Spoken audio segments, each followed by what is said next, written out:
appalling to say I'm from this state by the corruption that has gone on in our legislature. What is wrong with you? Where is your moral compass and conscience? Or have you gotten so sucked into being elected that it's sucked out of you by the Trump administration and that you are acting like them? Your duty to serve the people of Wisconsin with respect, integrity, to the best of your ability, your shameful and disgusting, and your legacy will reflect that in the end. And those that used to respect you will think otherwise. Please take a real, good, long look in the mirror at yourselves. Do you really like what you see? Mr. President? Senator from 13th. Barbara. I would hope you'd remind the body that comments like you're disgusting and dishonorable and corrupt. Can we talk about the bill, please? Mr. President, with all due respect, it's 5:15 in the morning. Some of us have been up for 24 hours with this nonsense that the majority leader wants to speak about. Disregarded the voice of the people of Wisconsin. Decided that you wanted to usurp it. So with all due respect, if Ms. Barbara wants to speak, I believe I can say what Ms. Barbara has to say. And if somebody's uncomfortable, good, because maybe you need to be. The other thing that I want to read, it says, "Dear legislators, I'm watching this unprecedented power grab from state Republicans on Wisconsin Eye right now, and I'm absolutely disgusted. I am a lifelong resident of Wisconsin and have long been a champion of our state. As the author of the travel guide, Wisconsin, an Explorer's Guide, I had the opportunity to research and visit every corner of Wisconsin, and it only helped me to love it more. But I'm heartbroken. The will of the people is being subverted. Wisconsin is watching. But it's not just Wisconsin. Unlike during the Act 10 protests, our national media is paying attention. The world is paying attention. And people across the nation now understand how the actions of Wisconsin's Republicans was and is a blueprint for similar corruption in the Trump administration. Governor Walker couldn't stand up to national attention, and neither will any other Wisconsin Republicans. People get it now, and they are paying attention. And then she lists all these links. Then she says, this is just a sampling.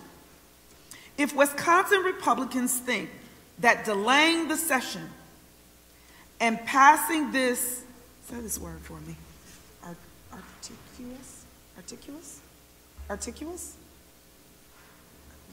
articulous legislation in the middle of the night, well, actually now it's in the night of the morning, is going to save them from the consequences of this anti-democratic subversion of the will of the people, they are sorely mistaken. Republicans, you might pass the legislation, but the harm you are doing to our state, our people, and our democracy will not soon be forgotten. And then she goes on to thank her legislators. It's 5 o'clock.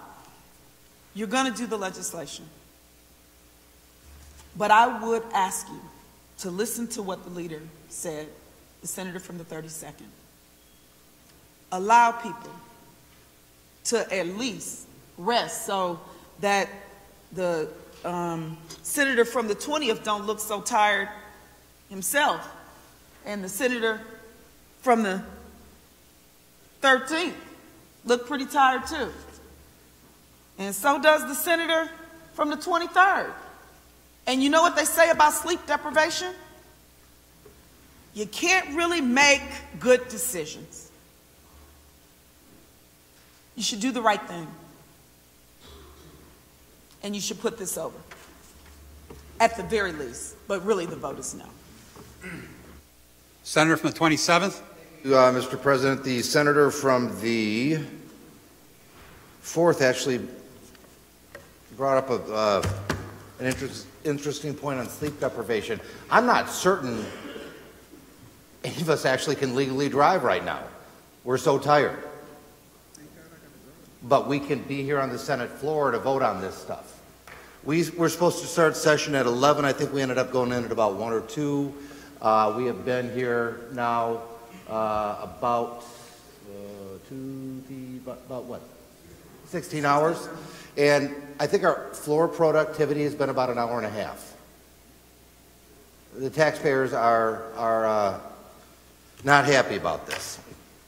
I think what the voters are not happy about is you're not giving them a chance to allow the people they voted for to do their job.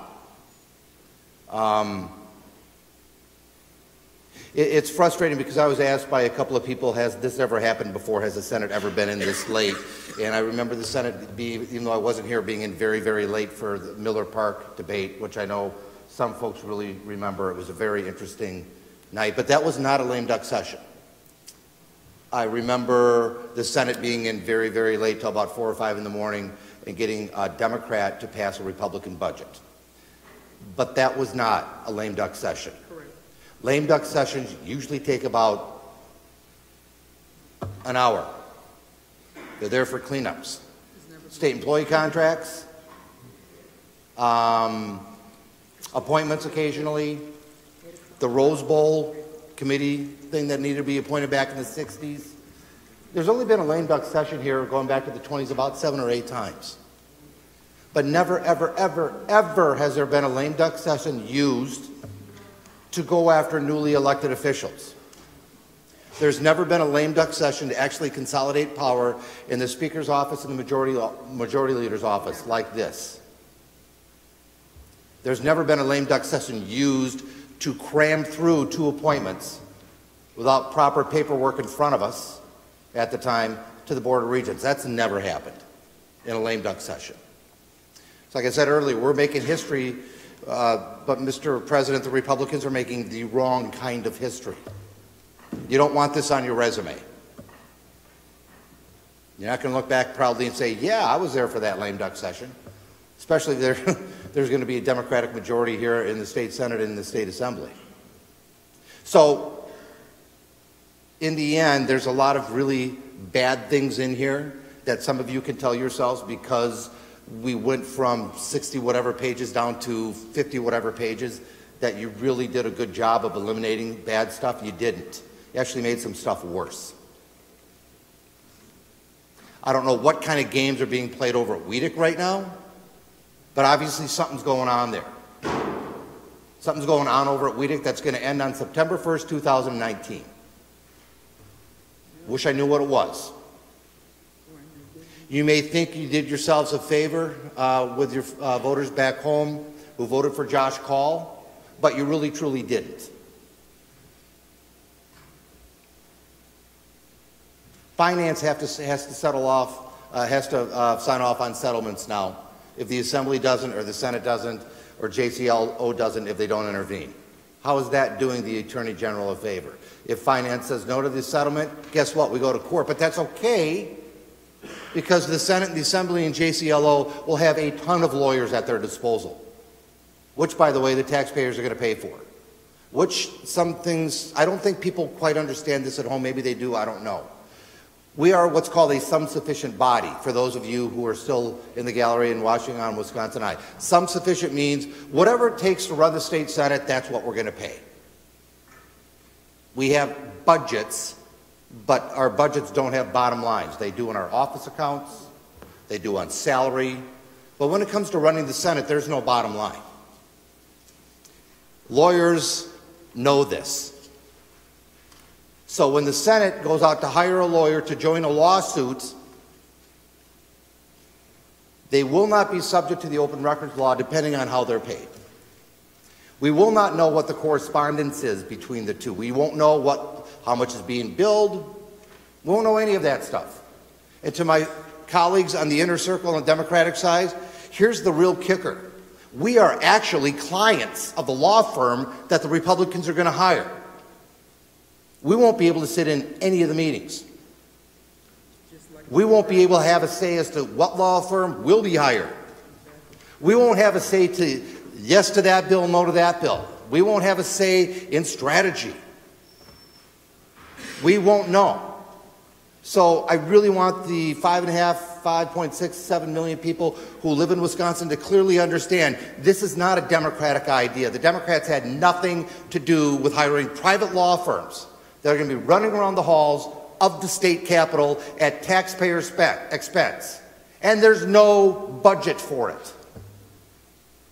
None. We may be talking about the Affordable Care Act at some point here this morning. Maybe, maybe not. And I know, Mr. President, that the majority party does not like the idea of withdrawing from a lawsuit to overturn parts of the Affordable Care Act. I understand that. But if incoming Attorney General Josh Call does withdraw it, I want people to clearly understand something. The Senate majority, the Senate Republicans and the Assembly Republicans can hire separate law firms. So can the Joint Committee on Legislative Organization hire a separate law firm. That's 3 separate law firms, and join right back into that lawsuit on behalf of the State Senate, the State Assembly, and the legislature as a whole. Like I said in finance last night, if you are in college right now and you're listening online, or you're going to school here in Wisconsin or whatever, and you're thinking about being a lawyer, I guarantee you there will be a job for you here in the Capitol if you want to become a lawyer. And since we won't really know how much is being billed, you're going to probably make some pretty good money. Pay back the student loans probably much quicker than other students. That's what you're doing to the Attorney General. And here's what you're doing to the governor. You're actually making Governor Tony Evers look really, really good, and he hasn't even been sworn in yet. I understand he's an intimidating guy. I get that. I introduced him at an event one day during the campaign as a true human dynamo. He should be wearing a cape. Here's the deal with Governor-elect Evers. He campaigned on working with you guys, working with the Republicans, Mr. President. That was his campaign. He campaigned on working with the people with the best ideas. Didn't matter what their political persuasion was. Yet you were so scared of him already, and he hasn't even been sworn in, that you were taking away some of the ability that he has to do his job. I encourage you to take some time and sit down with a man. He is a good man. He's honest. He is straightforward. He wants what's best for the state of Wisconsin. His ideas might be a little different than yours, Mr. President, but he is our new governor. You have to give him a chance. And most importantly, the reason why you need to give him a chance is the voters elected him, not Scott Walker. They elected Tony Evers to be governor of Wisconsin. That's why it is your duty, Mr. President, and the majority party, to give him a chance. Not tie one arm behind his back, which is what you're trying to do. And believe me, if there are people in this building, not in this body, but in this building, if they could tie both arms and both legs behind his back, they would do it in a second. So this is being viewed I can tell you how this is being viewed from one end of the state to the other as usurping a legitimate election. Scott Walker didn't want to recount, didn't contest anything. He conceded. He wished Tony Evers well and gave your typical, our team is ready to work with his team to make a smooth transition. But there's just a couple of things I want to tie up here. It's all technical, as the majority leader said. It's inside baseball. And probably at that point it was, but it's not anymore. So in the end, what we're going to be dealing with here with the Attorney General and with the incoming governor, it's not a pox on the Democrats. It's a pox on the state Senate, which Democrats are part of, but it's really, truly a black eye for the majority party. Probably two black eyes. And you didn't have to do this. We don't have to be here. We shouldn't be here. By being here, people feel that their vote didn't really count. It doesn't matter. That's what I've been hearing. Why are you going in session? We have a new governor. We voted for him. I've also heard, I didn't vote for him. However, why are you going into session? Why are you trying to take away authority, and why you're trying to make it more difficult for people to do their jobs? So that's all this is going to be seen as, because that's all it is, Mr. President. Chair recognizes Senator from the 26th. Thank you, Mr. President. I look at this from a little different perspective. I've been around here a while. In fact, I have served with 12 different governors, 6 Democrats and 6 Republicans during my 62 years in the state legislature. And I want to say that in every case prior to this one, the governors, whether they're Democrat or Republican, have been very gracious in turning their job over to their successor. There's been they've practiced democracy, and it's been a real thrill to see the evolution and the fact that people can operate in a democratic way. 12 different governors I've seen, and 11 of them have been very active and successful. But let's face it, the Republicans this year are very poor losers. Very poor losers, as the senator from the 27th pointed out. They're trying to, in a lame duck session, and with bills such as you're trying to pull out of committee now, to undo what the voters have done. You're not even giving the voters' success a chance. They're not even giving Tony Earls a chance. What you're doing here, you're taking the core activities from the governor and the core activities from the Attorney General and deciding that you don't want them to take them. The governor's core activities of making appointments this morning, you started out by making 81 appointments. Many of those should have been made by our new governor. And now you're trying to take away the legal activities of our Attorney General. You know, as pointed out, we in the legislature have a sum sufficient. And under this bill, which you're going to be acting on, we're giving the majority leader sole discretion to hire any kind of attorneys he wants and pay them anything. And for matters which he thinks attorneys should be hired for. Matters which our Attorney General would normally take over.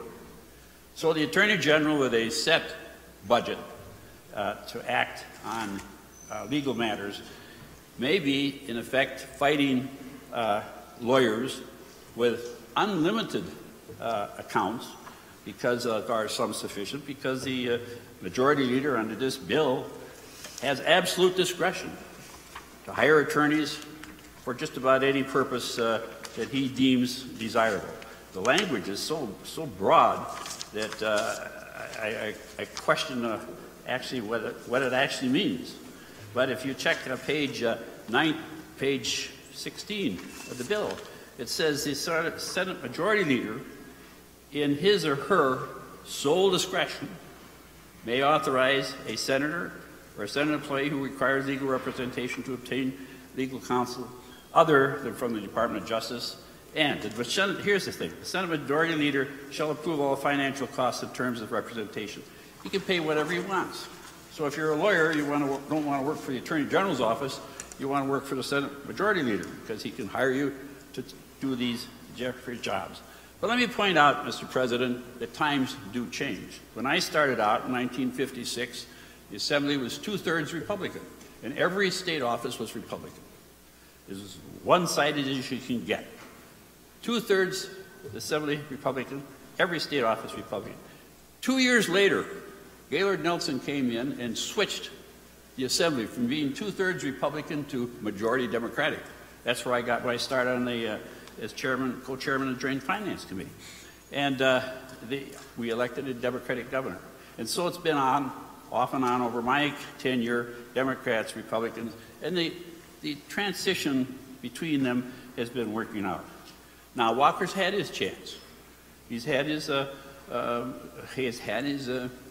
legislature, and he's been in his 3 elections. He won the first election, he won the recall, and he won the second election. So he's had his chance. He's had his 3 chances.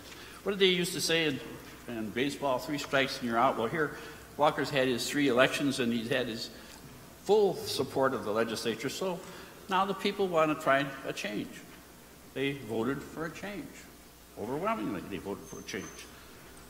Why not let the will of the people prevail? Why not let the will of the people prevail, and why not give our new governor-elect an opportunity to say? Mr. President, times do change, as I say.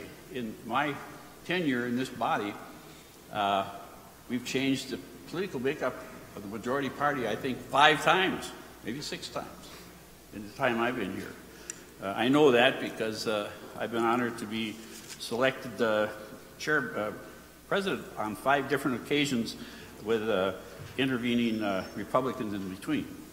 Mr. President, and by the way, the membership of this body has been very, very good in transferring leadership from the majority party, from the Democrats to the Republicans, back and forth. We've acted civilly. Why can't we act civilly with this governor's ace? Mr. President, when I joined the legislature, I wanted to participate in debate, discuss philosophy, and here today, even though we've been in session for all day and all night and coming on the morning, the Republicans haven't debated. They've come down with bills that we haven't had a chance to read, and they don't even come up and defend them because they're in private caucuses. They've hammered their votes together, and they don't have to talk, and they won't talk. That's not democracy. That's not the kind of body that I actually plan to join, or what I thought to join. You know, I have in addition to having served with 12 different governors, I have a unique ancestral background. As some people know, I am the 4th generation to represent this area geographically in the state legislature. But some of you don't know that I'm the 4th political party to be elected and for 12 years was the last progressive office holder in the state of Wisconsin. My grandfather, my mother's father, Ernest Warner, after whom Warner Park was named, and author of the State Civil Service Act, was a Republican. My great-grandfather, that the times do change, and the pendulum is going to move. I've seen it move many times. I've seen it move amongst governors. I've seen it move in the legislature. I've seen it move historically. And you know, I think people don't realize that the seeds you're planting may grow into something you will regret. You will regret. The pendulum will swing. And Mr. President, it's only fair that the majority party give the majority of the taxpayers an opportunity to see what their selection for governor and attorney general could do without trying. Be fair.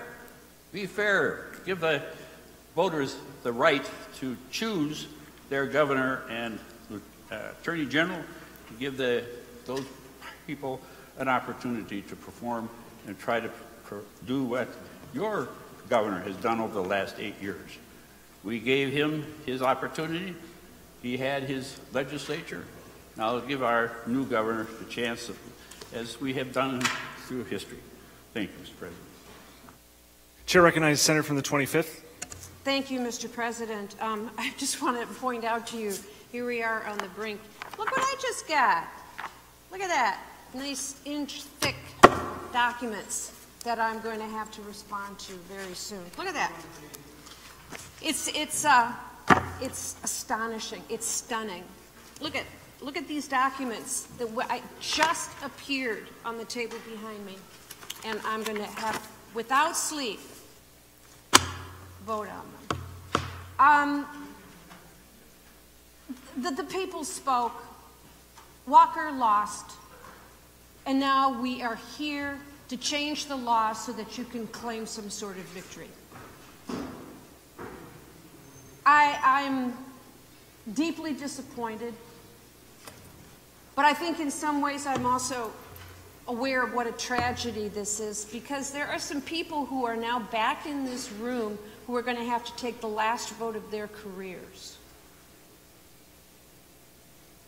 And there's no pride in that.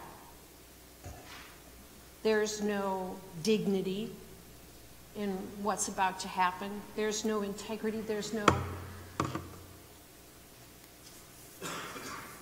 public service of relating to the people and responding to what they want. As a matter of fact, it is the complete opposite.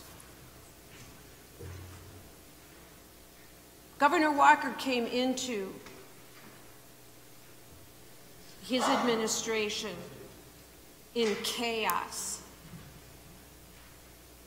And now this group, the majority, is helping escort him out in disgrace. Claiming a victory that you do not have by changing law to accomplish the things that are completely contrary to what the winners campaigned on is disgraceful. I wish I didn't have to say that. I wish I didn't have to describe it in such harsh terms, but it's the truth. And I know that there are members in this body who deeply regret that they are being asked, and probably will, go against all of their instincts as proud legislators in a proud state representing wonderful people, to have to take such an unfortunate vote.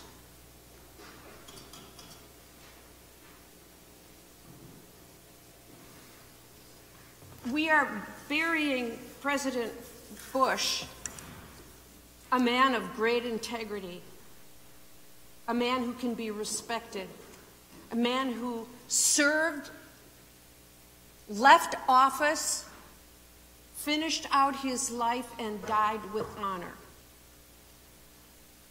What a wonderful legacy he was able to claim out of defeat.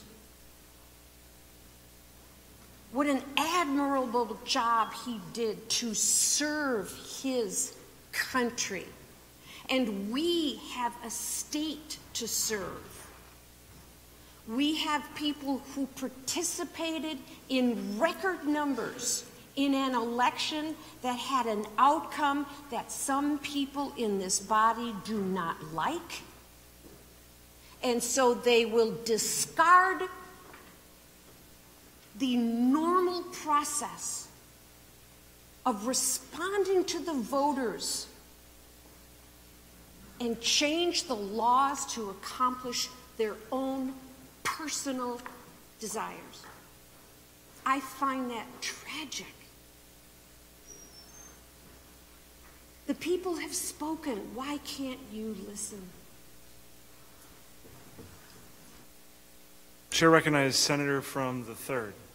Thank you, Mr. President. I was curious, and I don't know if the senator for the 13th would yield, but for the sake of open meetings, open records, I'd like to know which legislators were in on working on this amendment. Which legislators? I know there were closed meetings, and I'm just curious about who had input into this document that we're voting on.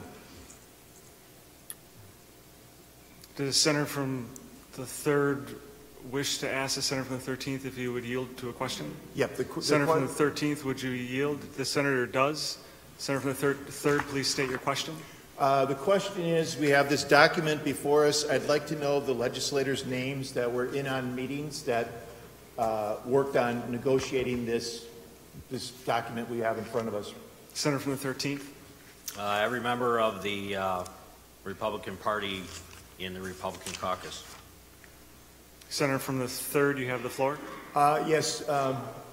Based on, on behalf of the 5 million Wisconsin residents that are sleeping right now, I would like to join them, so I would like to move that we adjourn.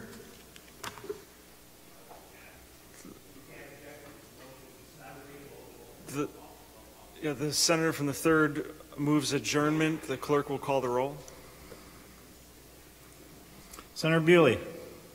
Carpenter. Coles. Craig. Darling. Erpenbach.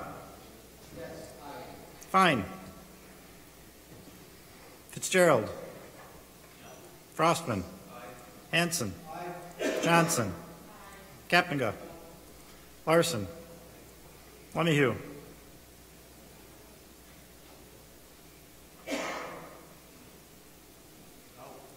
Markline. Miller. Moulton. Nass. Olson. Petrowski. Ringhan. Risser. Roth. No. Schachner.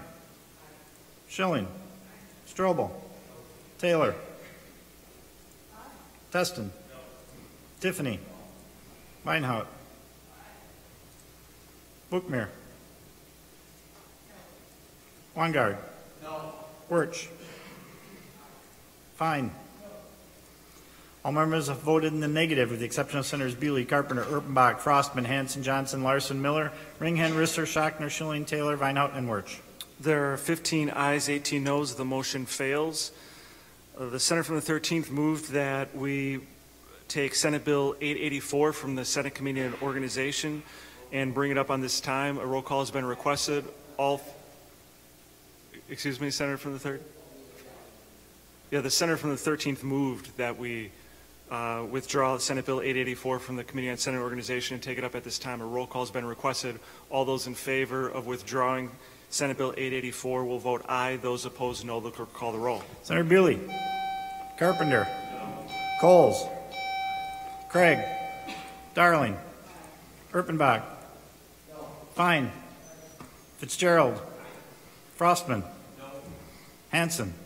Johnson. Kappenga. Larson. Lemihue. Markline. Miller. Moulton. Nass. Olson. Petrowski. Ringhan. Risser. Roth. Aye. Schachner. Schilling. Strobel. Taylor. Teston. Tiffany. Weinhaut. Bookmere. Weingard. Wirch.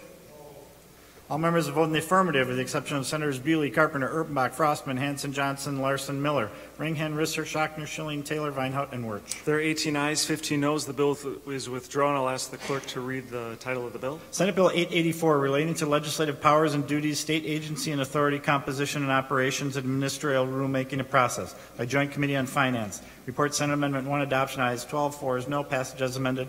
Recommended by Joint Committee on Finance. Ayes 12, noes 4. Senate Substitute Amendment 1 and Senate Amendment 1 pending.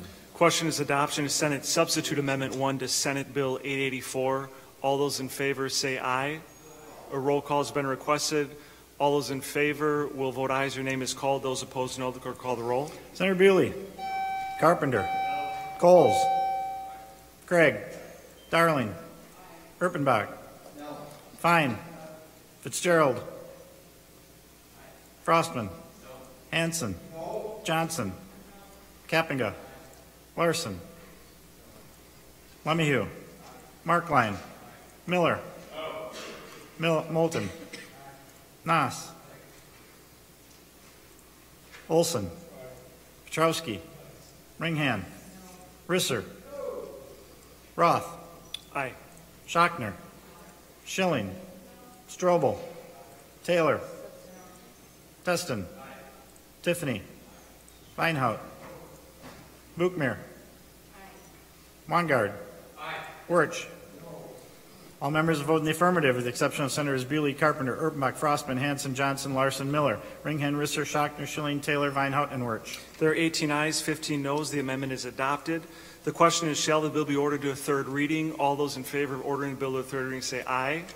Those opposed, no. The ayes have it. The bill is ordered to third reading. Senator from the 13th. Unanimous consent the bill be given its third reading. Without objection, so ordered. Senate Bill 884 relating to legislative powers and duties, state agency and authority composition and operations, and administrative rulemaking process. The question is passage of Senate Bill 884. Chair recognizes Senator from the 31st. Thank you, Mr. President. I'd like to speak to the bill before it passes. There hasn't been a lot of discussion tonight about what's in this bill. I know everyone's tired, but we need to make sure that the members of the public understand what's happening in this bill that we received at 4 a.m. this morning, that, as some of my colleagues have mentioned, is 56 pages long. In this bill, there is a procedure that is put in place for many of the documents that state government uses for its operation.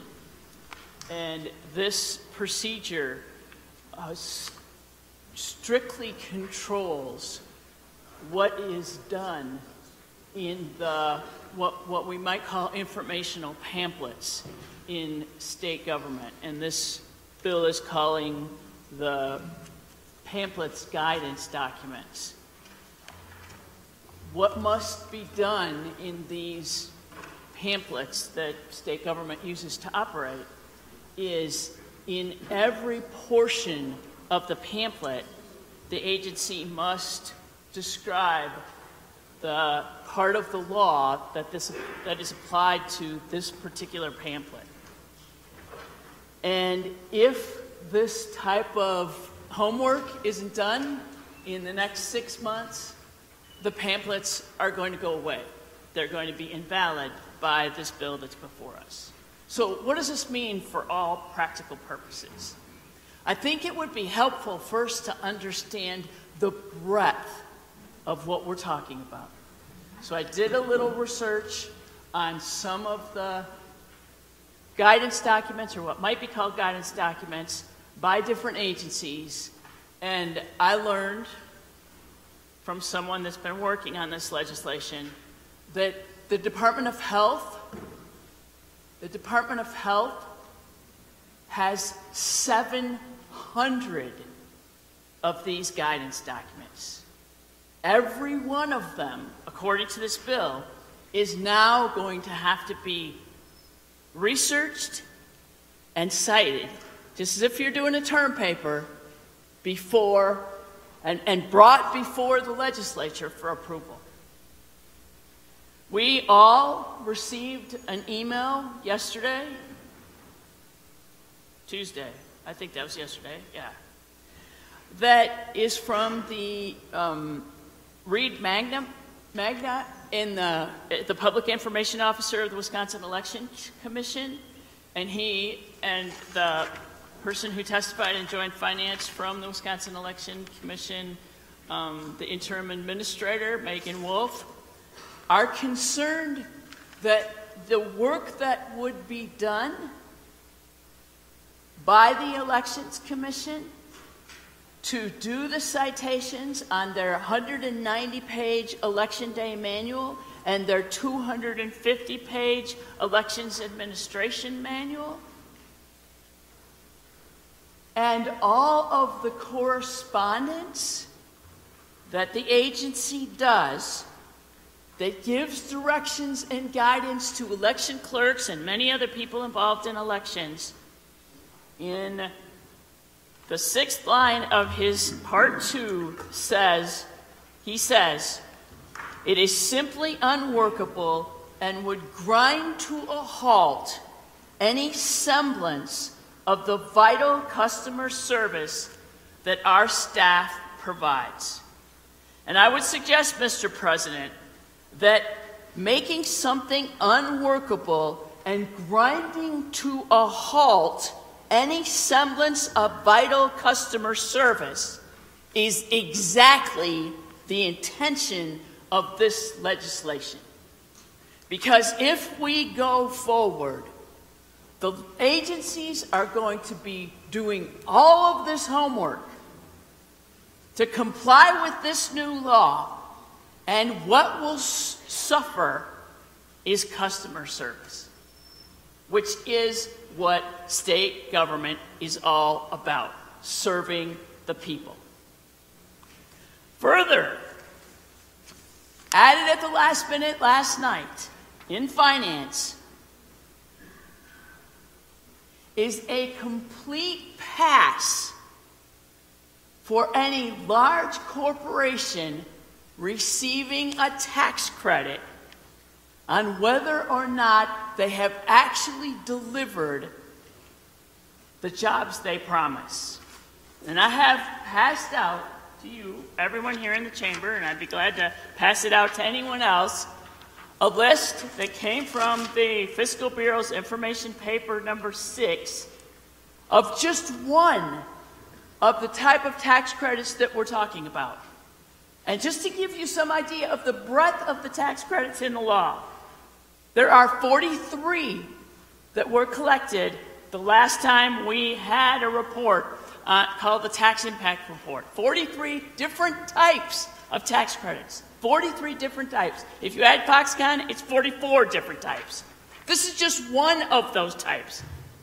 And as you can see by the list, we're talking about pretty big paychecks that the state is writing to these companies. Kohl's Corporation, $62.5 million. Quad Graphics, $61.7 million. Oshkosh Corporation, $47 million. The current law says the companies that get these tax credits must open up and let the state come in and independently and annually, every year, verify that those jobs got created. And we have had not one, not two, but 3 audits by the Independent Legislative Fiscal Bureau that showed that that was not happening. And my colleagues on the audit committee, they will remember when Mark Hogan sat in front of the audit committee, when we all, Democrats and Republicans, said, "What are you doing to verify jobs?" And he said, "We are doing nothing. We're not in the business of verifying jobs." Now, at that point, and to this day, verifying jobs is required in the law. And what is happening in this bill, added late last night, is to take away the authority of the state to require that those jobs be independently and annually verified. And to support my claims, I have given to each of you documents from not one nonpartisan agency that supports the legislature, but 2 nonpartisan agencies that support the legislature. The Audit Bureau, who says we will no longer be required to annually verify information submitted by all tax credit recipients. That's the Audit Bureau. They gave this to me yesterday. And the Fiscal Bureau, who also gave this to me yesterday, which says exactly the same thing. And it goes on to say that what they're proposing is a sample. But the samples are so small, and there's no definition of a sample in the new proposed law, that when the sampling was done, the audit found it was less than 0.1% of independently and annually verifying whether or not the companies actually created the jobs they said.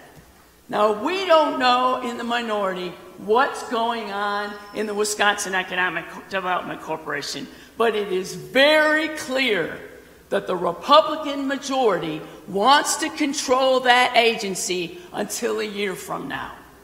Why? Every member of the press and every citizen in the state and anybody in state government needs to be asking the question, why?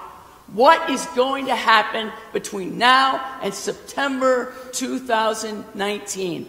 Because I'm going to guess a whole lot of state money is going to go out the door to a favored corporation, and there will be no way to get it back and no way to tell if that agency ever delivered the jobs it promised. Question is passage of Senate Bill 884. A roll call is required. All those in favor of passage say aye as your name is called. Those opposed, no. The clerk will call the roll. Senator Bewley. Carpenter. Coles. Craig. Darling. Erpenbach. Fine. Fitzgerald. Frostman. Hanson. Johnson. Kappenga. Larson. Lemieux. Markline. Miller. Moulton. Nass. Olson. Petrowski. Ringhan. Risser. Roth. Schochner. Schilling. Strobel. Taylor. Teston. Tiffany. Feinhout. Buchmer. Wangard. Wirch. Coles. Erpenbach.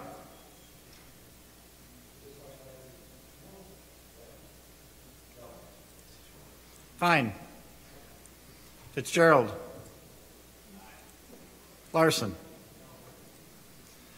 All members have voted in the affirmative with the exception of Senators Bewley, Carpenter, Coles, Erpenbach, Frostman, Hanson, Johnson, Larson, Miller, Ringhan, Risser, Schochner, Schilling, Taylor, Weinhaut, and Wirch. There are 17 ayes, 16 noes. The bill is passed. The chair recognizes Senator from the 13th. Mr. President, I ask unanimous consent that all of our actions be immediately messaged to the Assembly. Without objection, so ordered. Senator from the 13th. President, sorry, I would move that AB 365 be taken up, pulled from Senate organ, taken up at this time. Senator from the 13th moves that Assembly Bill 365 be withdrawn from Committee on Senate Organization, taken up at this time. Yeah. Correct. And the Senator moved that we withdraw. So a roll call is requested. All those in favor of withdrawing Assembly Bill 365 and taking up at this time will vote aye as your name is called. Those opposed, no. The clerk call the roll. Senator Bewley. Carpenter. Coles. Craig. Darling. Erpenbach. Fine. Fitzgerald. Frostman. Hanson. Johnson. Kappenga. Larson. Lemieux. Markline. Miller. Moulton. Nass. Olson. Petrowski. Ringhan. Risser. Roth. Aye. Schochner. Schilling. Strobel. Taylor. Teston. Tiffany. Weinhaut. Buchmer. Wangard. Wirch. Larson. All members have voted in the affirmative with the exception of Senators Bewley, Carpenter, Erpenbach, Frostman, Hanson, Johnson, Miller, Ringhan, Risser, Schochner, Schilling, Taylor, Weinhaut, and Wirch.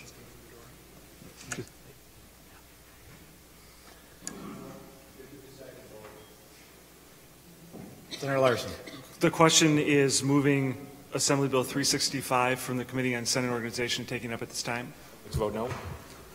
There are 18 ayes, 15 noes. The motion is accepted. The clerk will read the first bill.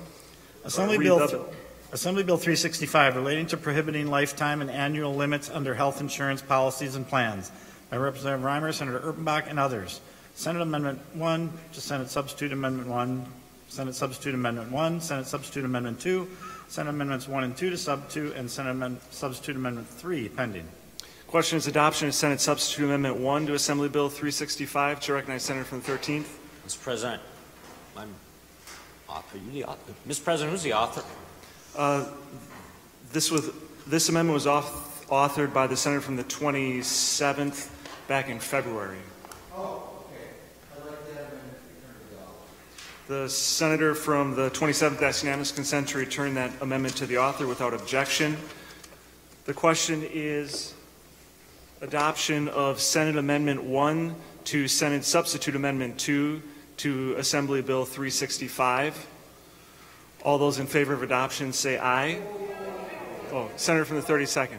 Mr. President, it is late/early. If with these amendments, I know it's the last one, this is probably the one that we've had the most amendments to. If the amendment authors could get up and explain it just so we are following along, because honestly, we are all exhausted. Senator from the 13th. Yeah, Mr. President, this is pretty simple. Disability insurance policy is substituted by health benefit plan. Technical or, yeah. Question is adoption of Senate Amendment 1 to Senate Substitute Amendment 2 to Assembly Bill 365. All those in favor say aye. Aye. Those opposed, no. The ayes have it. The amendment is adopted. Question is adoption of Senate Amendment 2 to Senate Substitute Amendment 2 to Assembly Bill 365. Chair recognizes Senator from the 27th.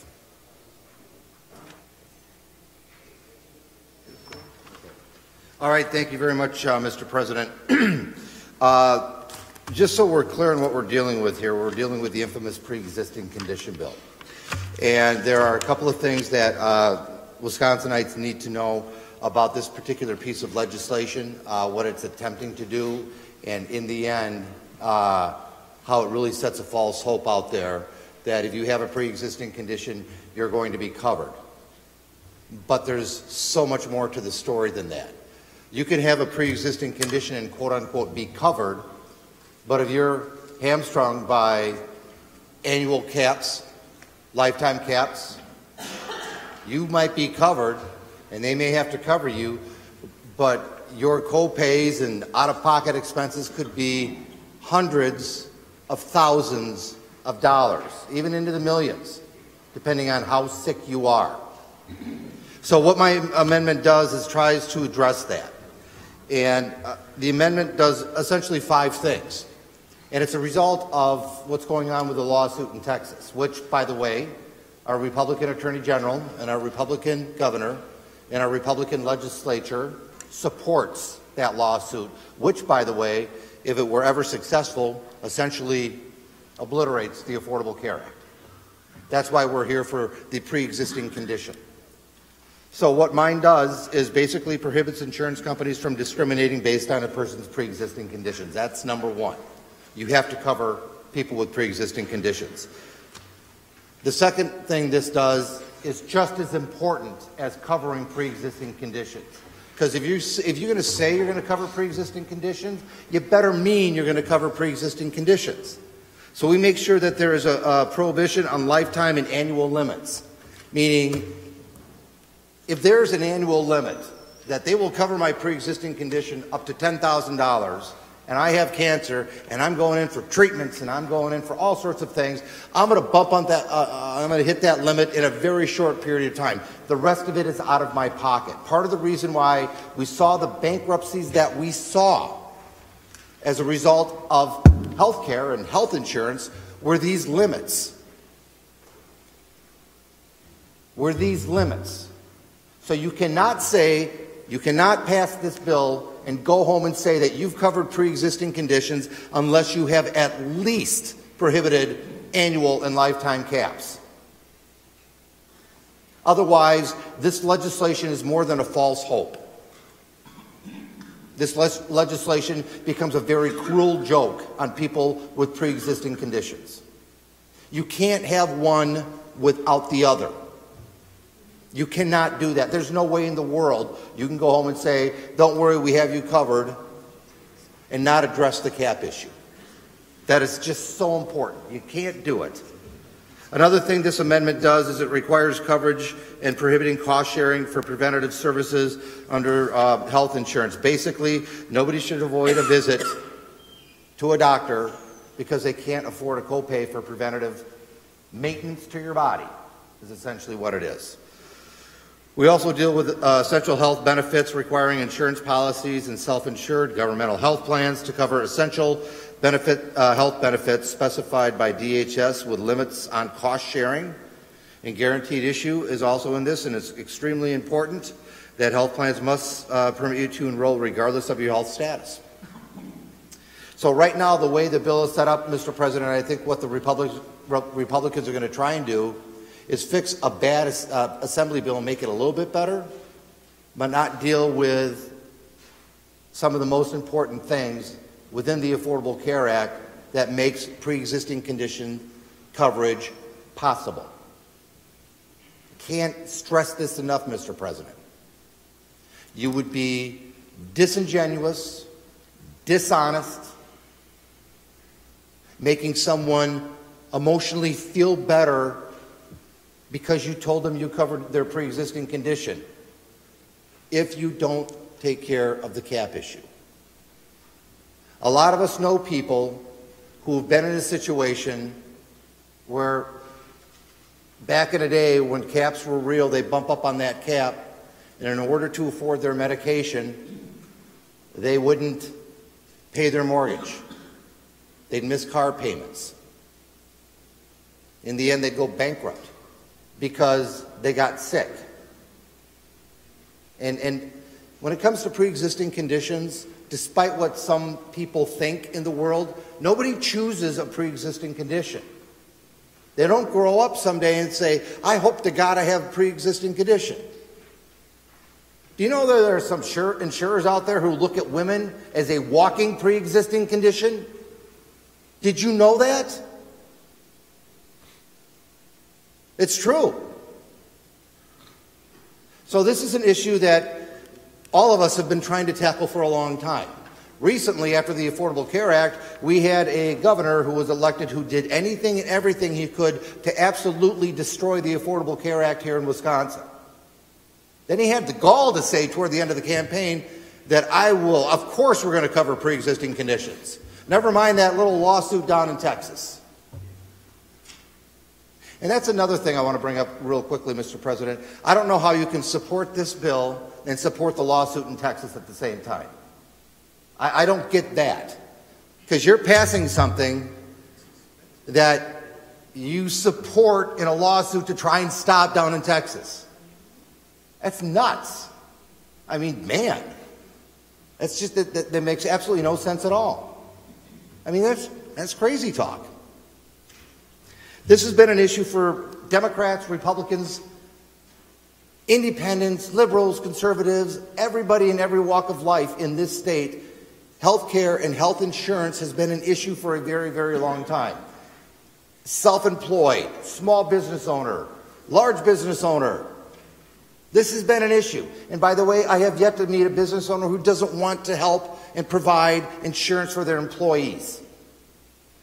Because they think it's the right thing to do, and they know they're going to lose the employee if they can't, or if they don't.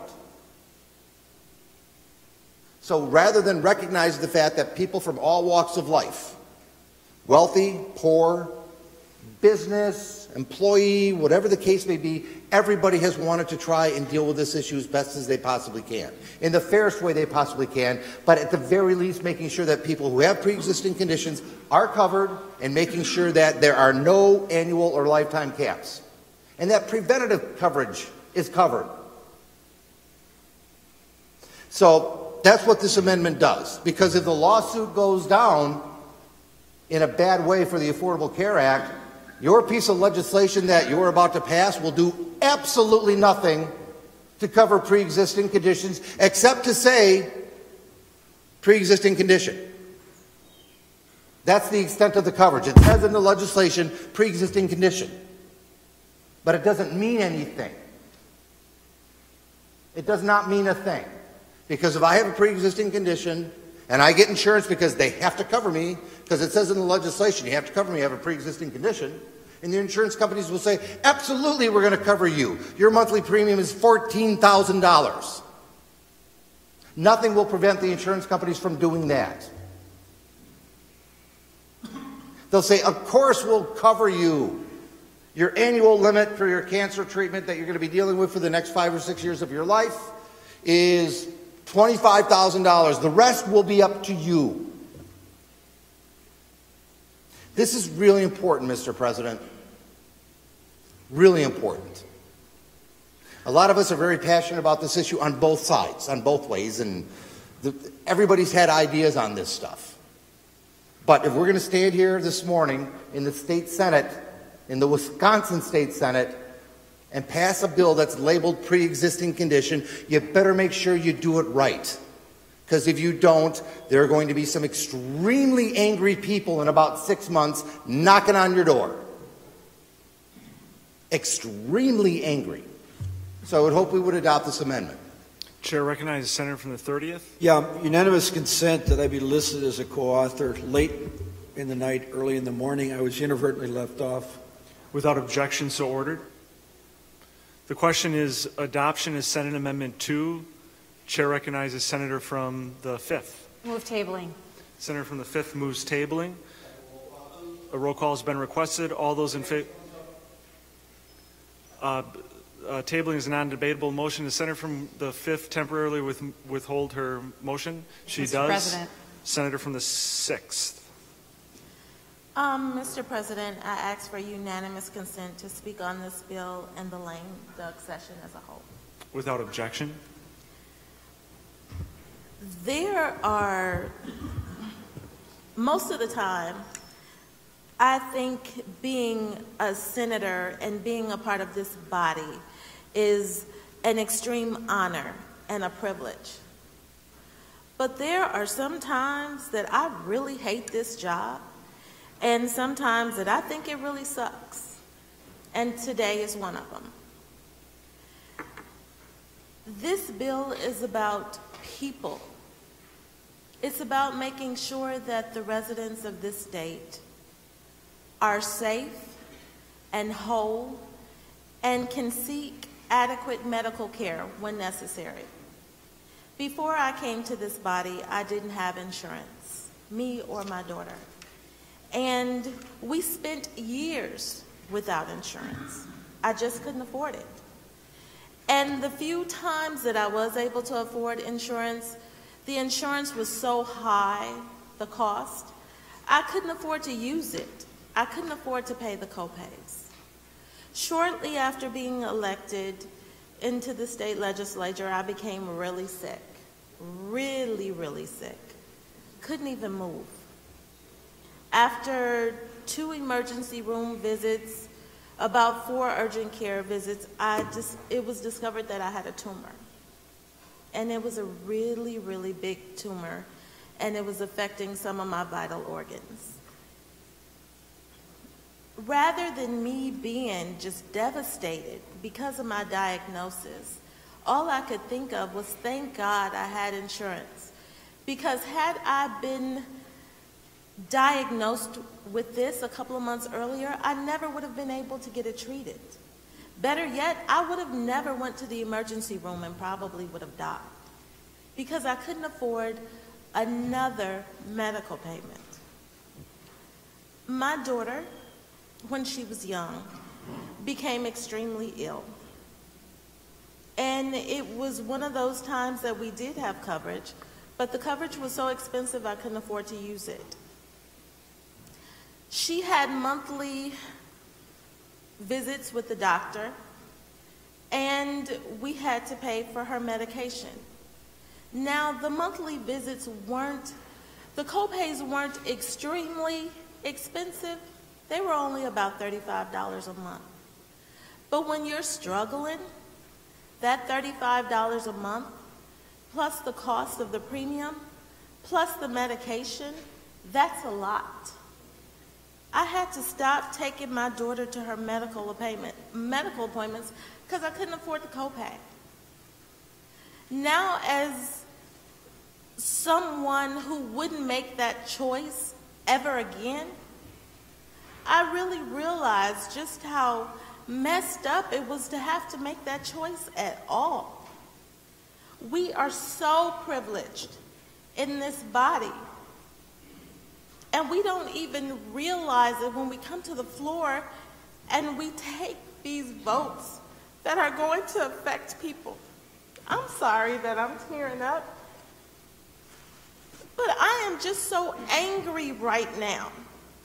There are so many things in this state that we could be calling an extraordinary session or lame duck, whatever in the hell you want to call this, for, and we don't. We don't. There are so many issues that our constituents are facing that we won't even address because it costs too much money. But we never give a second thought to how much it's costing taxpayers right now to be in this extraordinary session, how much we're paying the Capitol Police to guard this building around the clock in overtime, how much money is costing taxpayers for our staff to accumulate comp time to be here. We never think twice about that. Some of these bills are just crazy, crazy. That corrections bill that's a part of AB 1070 SB 884, where if we grant pardons, we want the ability to create a website to put the individual's names on, what their crime was, and who issued the pardon. How stupid is that? The only thing that we're doing is setting those individuals up to not be able to get a job when they're released.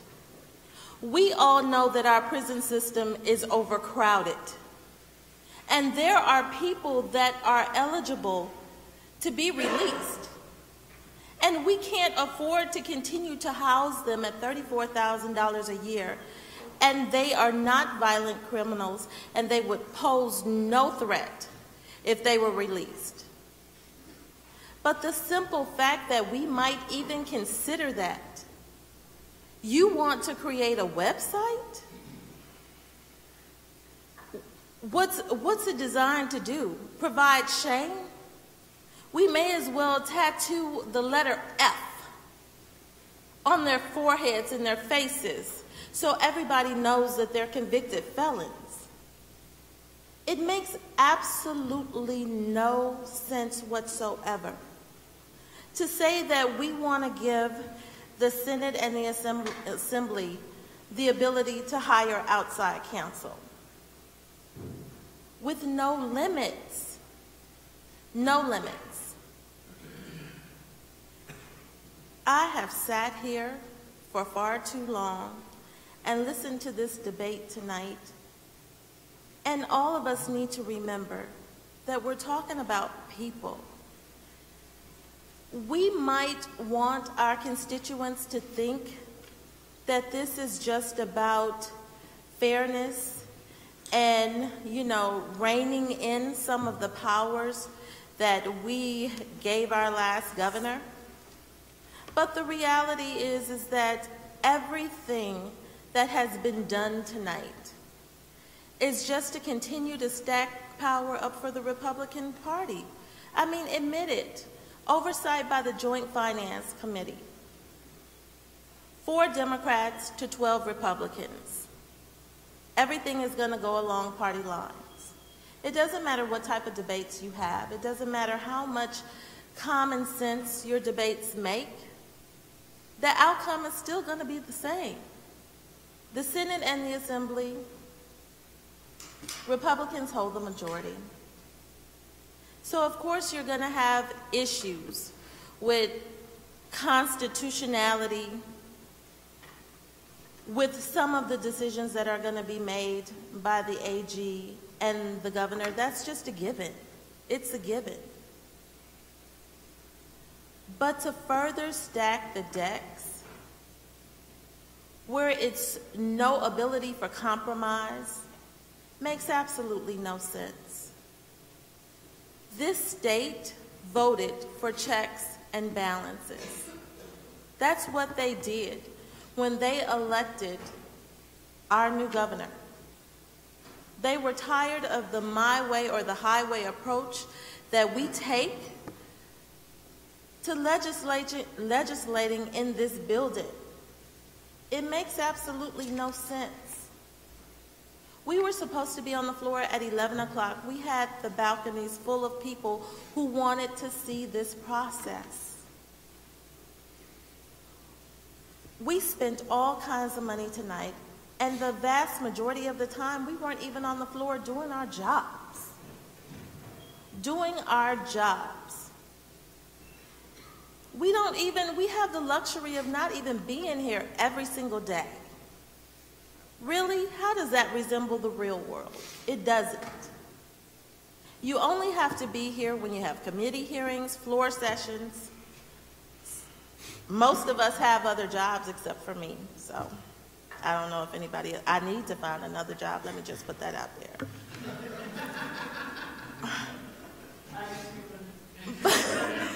But we're not even required to be here every day full time.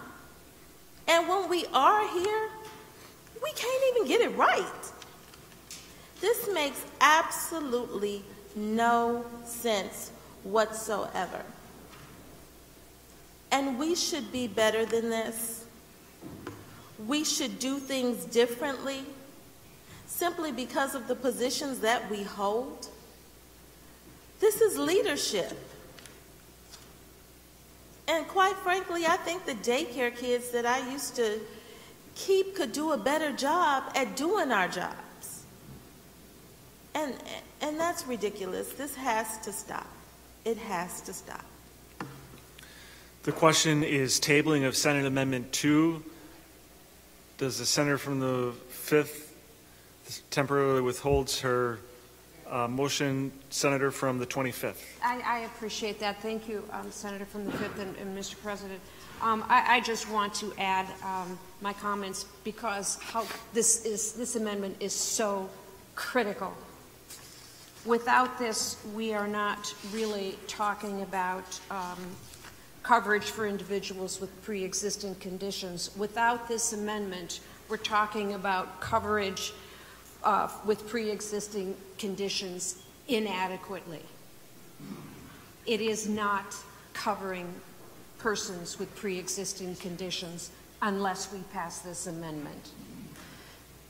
This is so important because we have a responsibility to the people that we represent to be accurate and honest with what it is we are presenting.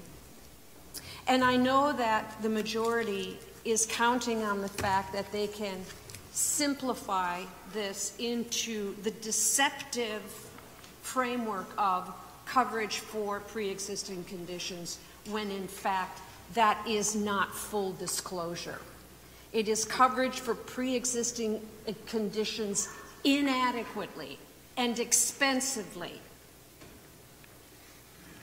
in a way that essentially deprives them of access to the insurance. This is deceptive, and it's wrong, because I do not want to trick my constituents. I must be clear.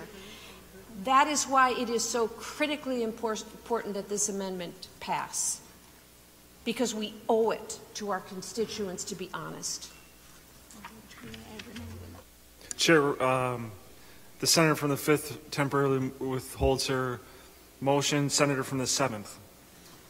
Thank you, Mr. President. I ask unanimous consent to speak on the amendment and the session as a whole. Senator from the 7th? Yeah, I ask unanimous consent to speak on the amendment and the session as a whole. Without objection. Thank you, Mr. President. I think that there's a excuse me while I'm trying to gather my thoughts here. Normally at this hour, as most of you, trying to gather the kids and get them out the door, to get him to school, and so trying to make sure my wife is set for that at the same time as trying to figure this out. And it begs the question of why the heck are we here? Why the heck are we here after being in here for how many hours? And the question is, for me, is who wants this? Who wants to be in this session? Who is trying to push this through? Is this the agenda of the senators who are here, who are not putting their names to some of these bills? Is this Scott Walker's last salvo? Is this Robin Voss trying to push this through?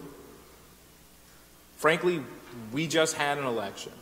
And right now, there's this, we're in the transition period, what should be known as the peaceful transition of power, right? The thing that makes America, America.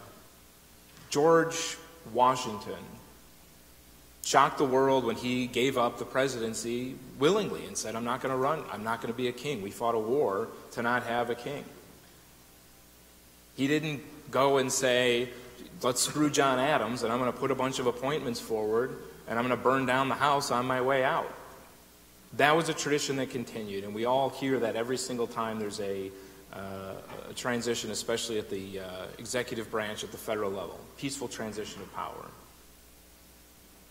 We're all, if you're watching on social media, the other thing that's happening is George H.W.'s funeral lying in state, and everybody's been referencing the letter that he put forward when he was defeated in a contentious election. Mr. President, that letter did not say, I'm worried you'll pursue a liberal agenda, and therefore I'm spiking the ball and making it harder for the office to function as it did for the last 4 years. That's not what his letter said, right? I'm rooting hard for you, because that's what you're supposed to do. That's what we do as Americans. That's what we do in a democracy. That's what a peaceful transition of power is. Now, if Scott Walker wants to burn the place down on his way out, he wants to break it, break the system, and get us stuck in litigious feuds where we're going to be spending a bottomless fortune on lawyers to fight against each other for differing ideas on where we should go as a state, that's up to him. But our votes today, this is our legacy. This is your legacy. And I get for the last 8 years there might have been a heavy hand on the shoulders to say you got to do this because the governor wants it. But guess what? He's gone next month. And it's going to be hard as heck to go to this next governor and say to him, hey, I want to work with you on X, Y, and Z. When before he's even given a shot, he's kneecapped. Your vote on these bills is your legacy. It's yours to say that yes, we're going to be in here late hours instead of being with our families, instead of planning for the upcoming session, instead of figuring out this new governor, the new attorney general, the new executive branch members, and saying, how are we going to work the future of this state? These aren't our offices, Mr. President. When I visit schools, we play a game where I designate the students to be senators. And one of the things I always say is, you're not allowed to call each other by names. We can't say names in the Senate. And they say, what the heck, what is that about? And there's different interpretations of it for those who have taken the Capitol tour. My interpretation of it is that, look, these aren't our offices. These aren't your offices. These are offices that were here before us. They are offices that will be here after us. We will have a governor as we've had a governor before. We'll have a governor in 10 years. We've had one 10 years before. We've had one 20 years ago. As I stand here as a senator of the 7th, there was a senator of the 7th 20 years ago, and guess what? There'll be a senator from the 7th 20 years from now. You know? Same thing, senator from the 10th, senator from the 1st, senator from the 33rd. You're in those seats now. But what legacy will you leave for the next senator, right? This is our chance to be able to say, okay, what is it going to be in our short time that we get to sit in these seats? And I think that it's important to look long-term and think on behalf of our constituents, our neighbors. Do they want us to try and break the democracy, to break the peaceful transition of process? Do we want to stand up and have circumstantial morals and say, well, because it's this individual in this seat, and because it's this individual who's coming into this governor's office, and because it's these individuals who control this branch, I'm going to vote this way. When we do that, we're tying the state in knots. And it's easy to think for the next month and to see that the horizon is closing in and things are changing. But we need to think beyond that. There's some senators, senator from the 24th is the youngest member here. He may be here as long as the senator from the 26th. And I guess I correct, we may always have the same senator from the 26th, right? It was 20 years before. We may be here 20 years from now. But in 10 years, do we want to say, the changes that we're making permanently, regardless of the individuals in those offices, we're locking this in place. We're locking a system in place because we're making decisions on a lack of sleep, motivated by a stinging loss, and I get it, I've been there. But we're locking our state into a situation we may not be able to get it out of. What that means for the long-term future of the state is how we function, is how the state will be viewed, both internally and externally. People are going to be joining in lawsuits based off the bill that just passed. We have a chance to actually set the course right and actually use what this lame duck session should be for, which is in addressing an emergency. Unfortunately, Mr. President, the emergency we are addressing is one that is created by the state, by pursuing an agenda, by pursuing a lawsuit at the federal level that would defang protections that exist for patients on pre-existing conditions. But beyond that, we actually need to address a larger emergency, because when we were talking about pre-existing conditions, that was one thing.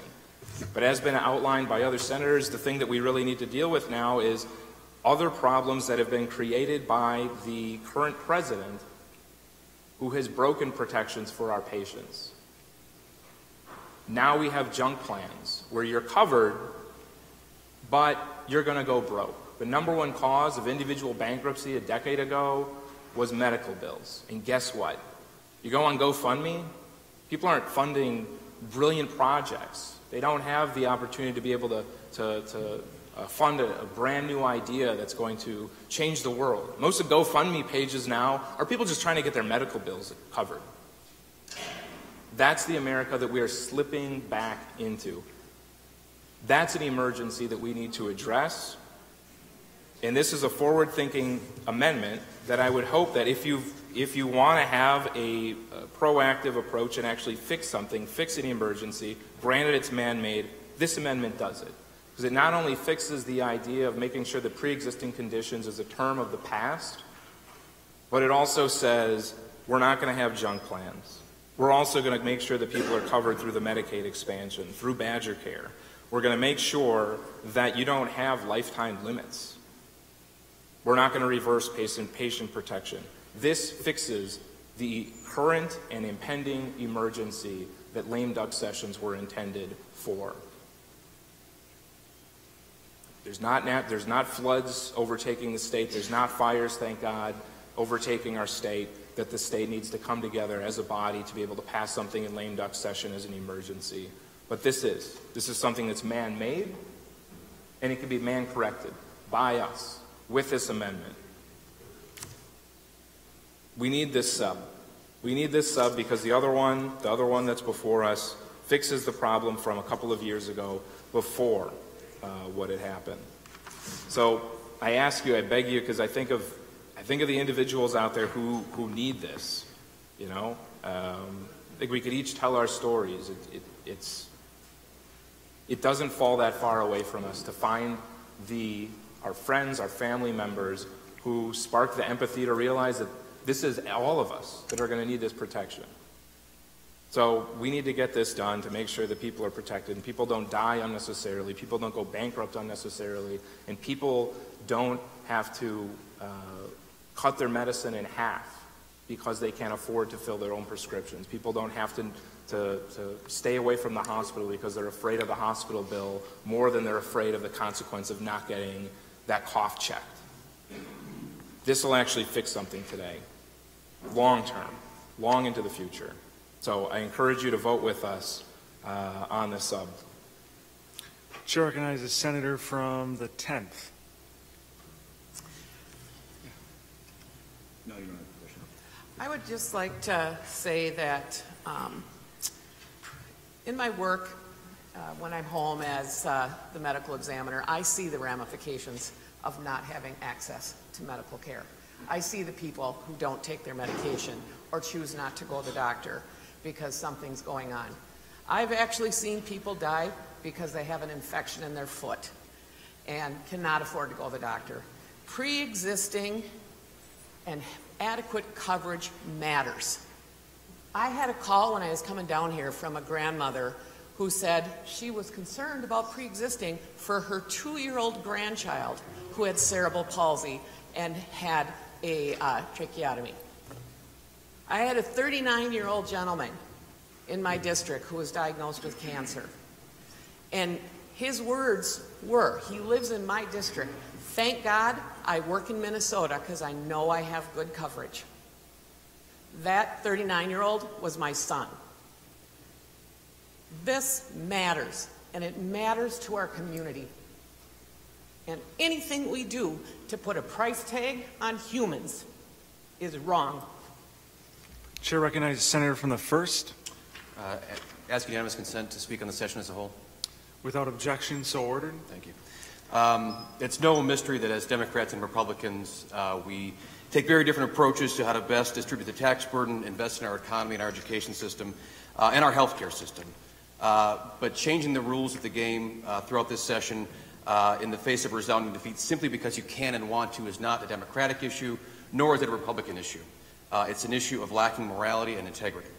And these proposals, as voted in today, harm our democracy by essentially canceling the election last month. And the will of Wisconsin was heard loud and clear November 6th, and take it from a guy who lost. It was plenty loud and plenty clear. And what am I doing after my loss? I am serving my constituents with dignity, with timeliness, and I can tell you what I'm not doing. I'm not setting steel bear traps under my desk for my successor. I'm not sabotaging relationships with my constituents to make his job harder. In short, I'm acting like an adult, living in reality and accepting the consequences of my election. In my brief introduction from the senator from the 32nd, she mentioned my time spent in the outdoors, and I'm very grateful to be a deer hunter here in Wisconsin and was lucky enough to take 3 deer in the November deer season, and happy to field dress all of those deer. And this is maybe a little bit off tangent, but in my lifetime I've done that about 3 dozen times, and as a result I have a very strong stomach. It's a very intimate process, and it's not necessarily fun, but I have a strong stomach. But since getting these bills on Friday, reading them Friday, Saturday, Sunday, caucusing yesterday, being in session, I have been sick to my stomach this entire time, and weak in the knees. And I find it pretty telling that not a single member of the majority has spoken on any of these bills today. And maybe you're sick from a lack of sleep and lost your voice, but I can hear pretty loud votes when the votes come through. And I also find it pretty appropriate that we're talking so much about President H.W. Bush today, and that peaceful transfer of power. And I think that it's important that we remind this group of how a mature, humble, professional patriot reacts to defeat of his party's ideals. And I won't read it all because it's been read so far, but the words that stick out to me from his letter to incoming President Clinton were, "You will be our president when you read this note," and "our" is underlined. "I wish you well. I wish your family well. Your success now is our country's success. I am rooting hard for you. Good luck, George." And as we mentioned earlier, it's a World War II vet, a former congressman, ambassador to the UN, CIA director, vice president, and sitting president. And respectfully, no one in this room, in the inner circle or the outer circle, boasts that resume. And anyone that's voted for these measures today doesn't have a fraction of that humility. So from my perspective, we're at a consequential inflection point in Wisconsin politics. And we can continue the divide and conquer mentality that's ruled in Wisconsin the last 8 years, or we can attempt to restore the civility and advance the cause of Wisconsin people together.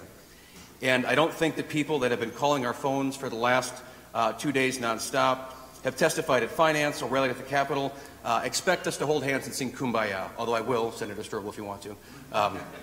But from what these Wisconsinites have told me, What they want is reasonableness from their senators. What they want is their senators to act like the adults in the room.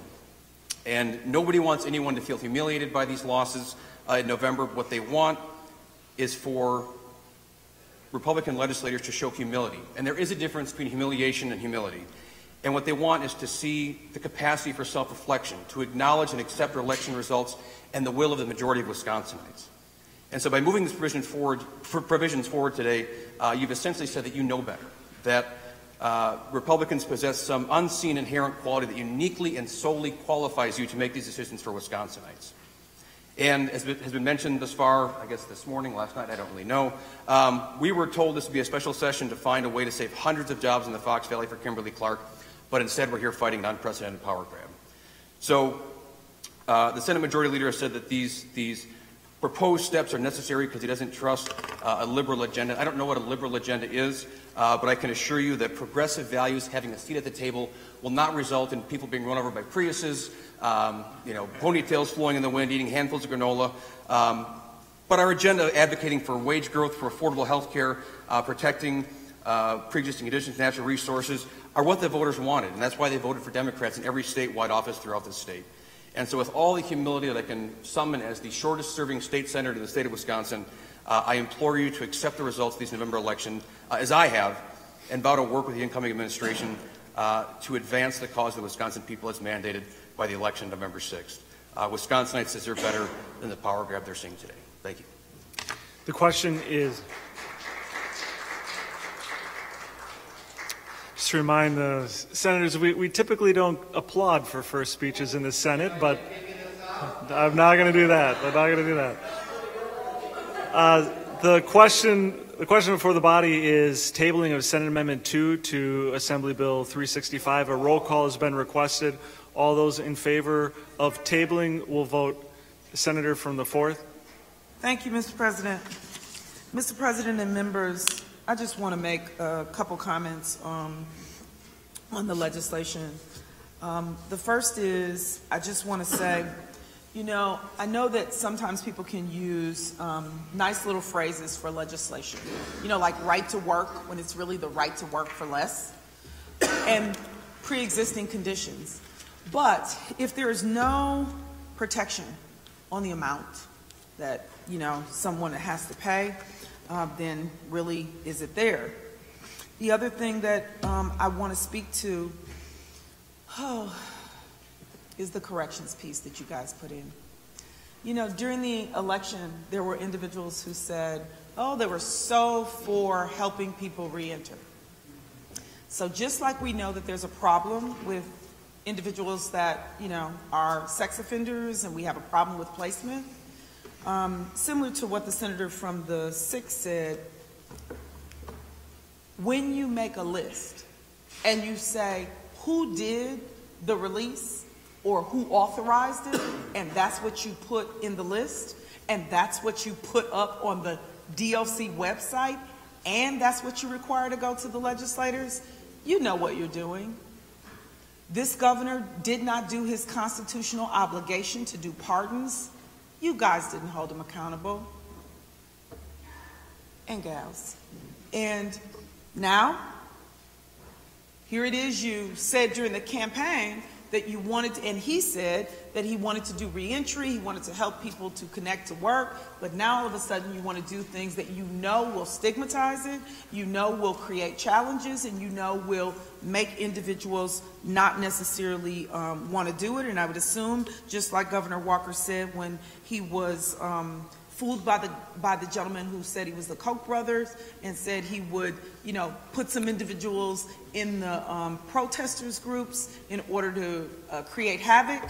I don't know if that's what you're going to do when people are released, to create havoc. At this point, the level of morality, the level of decency is missing here. And I think what I will end with is two things that individuals in your party have said in particular. The first is in November of 2010, the chairman for the transition team for Governor Walker, Mr. Grebe, said, on Tuesday, voters sent a clear message that the status quo in state government was unacceptable, and our state needed a new direction. That's what Gribby said in 2010. Well, that's the same thing that happened on Tuesday, November 6th of 2018. And often people say, well, you know, there's no mandate. Only not a mandate because you rigged the maps and because you delete everything that was in your system. Maybe that's why people didn't find what they needed. I don't know. But I know that the hypocrisy of what Grebe said and the hypocrisy of what Governor Walker said when he said that he did not want Governor Doyle to do a lame duck session approving the public employee contracts. If approved, the contracts will tie the hands of the governor and the newly elected legislature.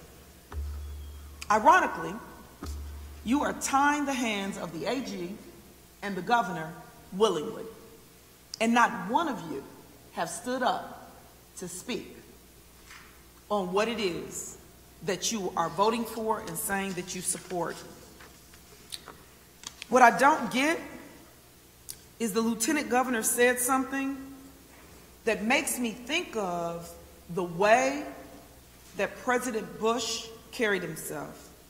And I read it earlier, but I intend to read it again.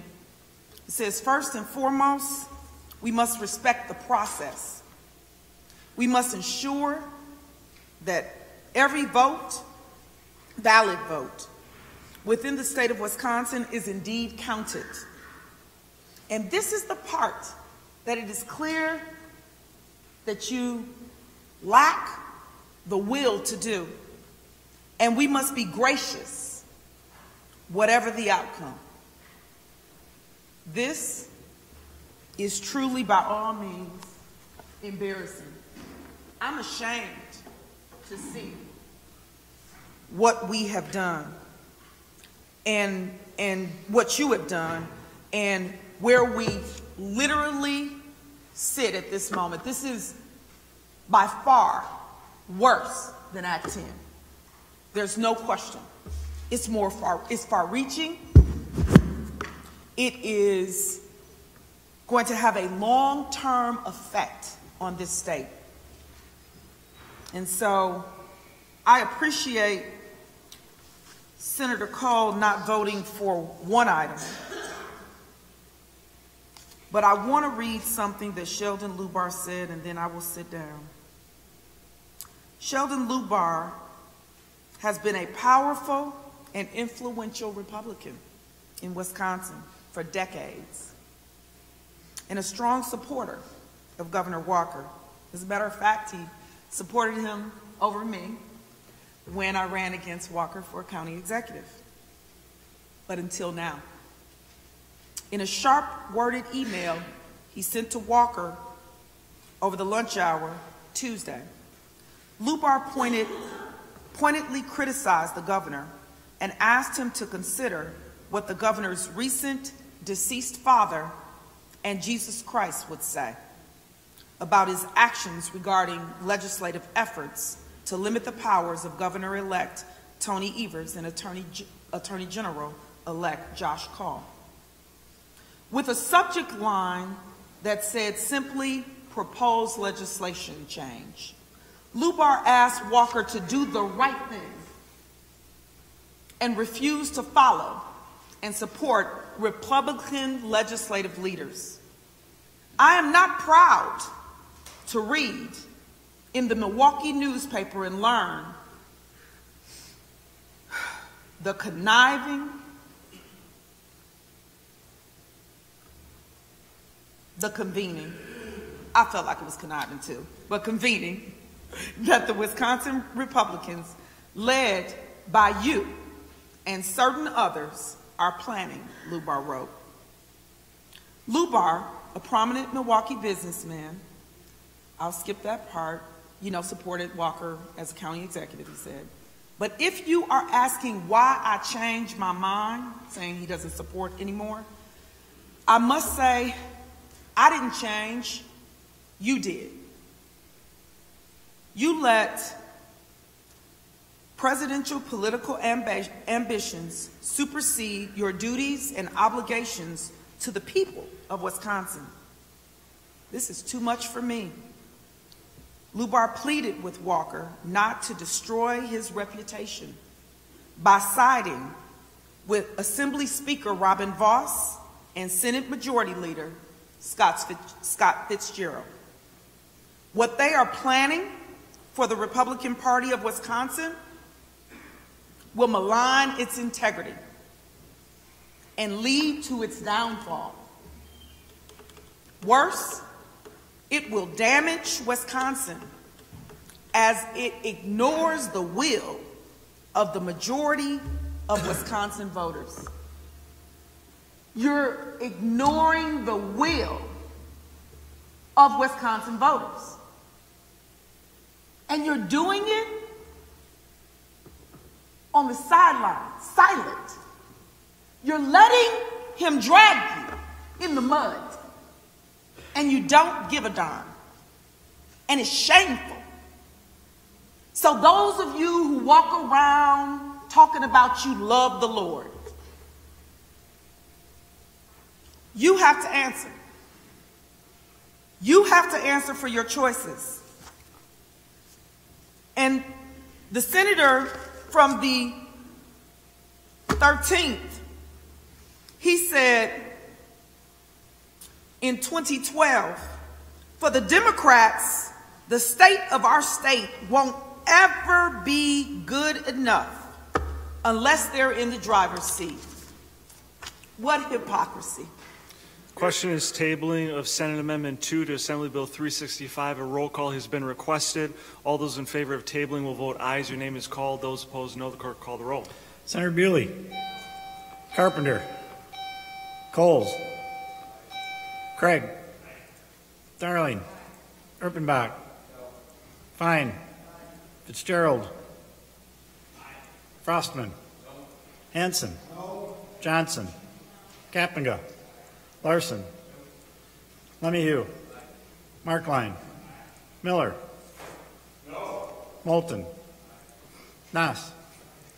Olson. Petrowski. Ringhan.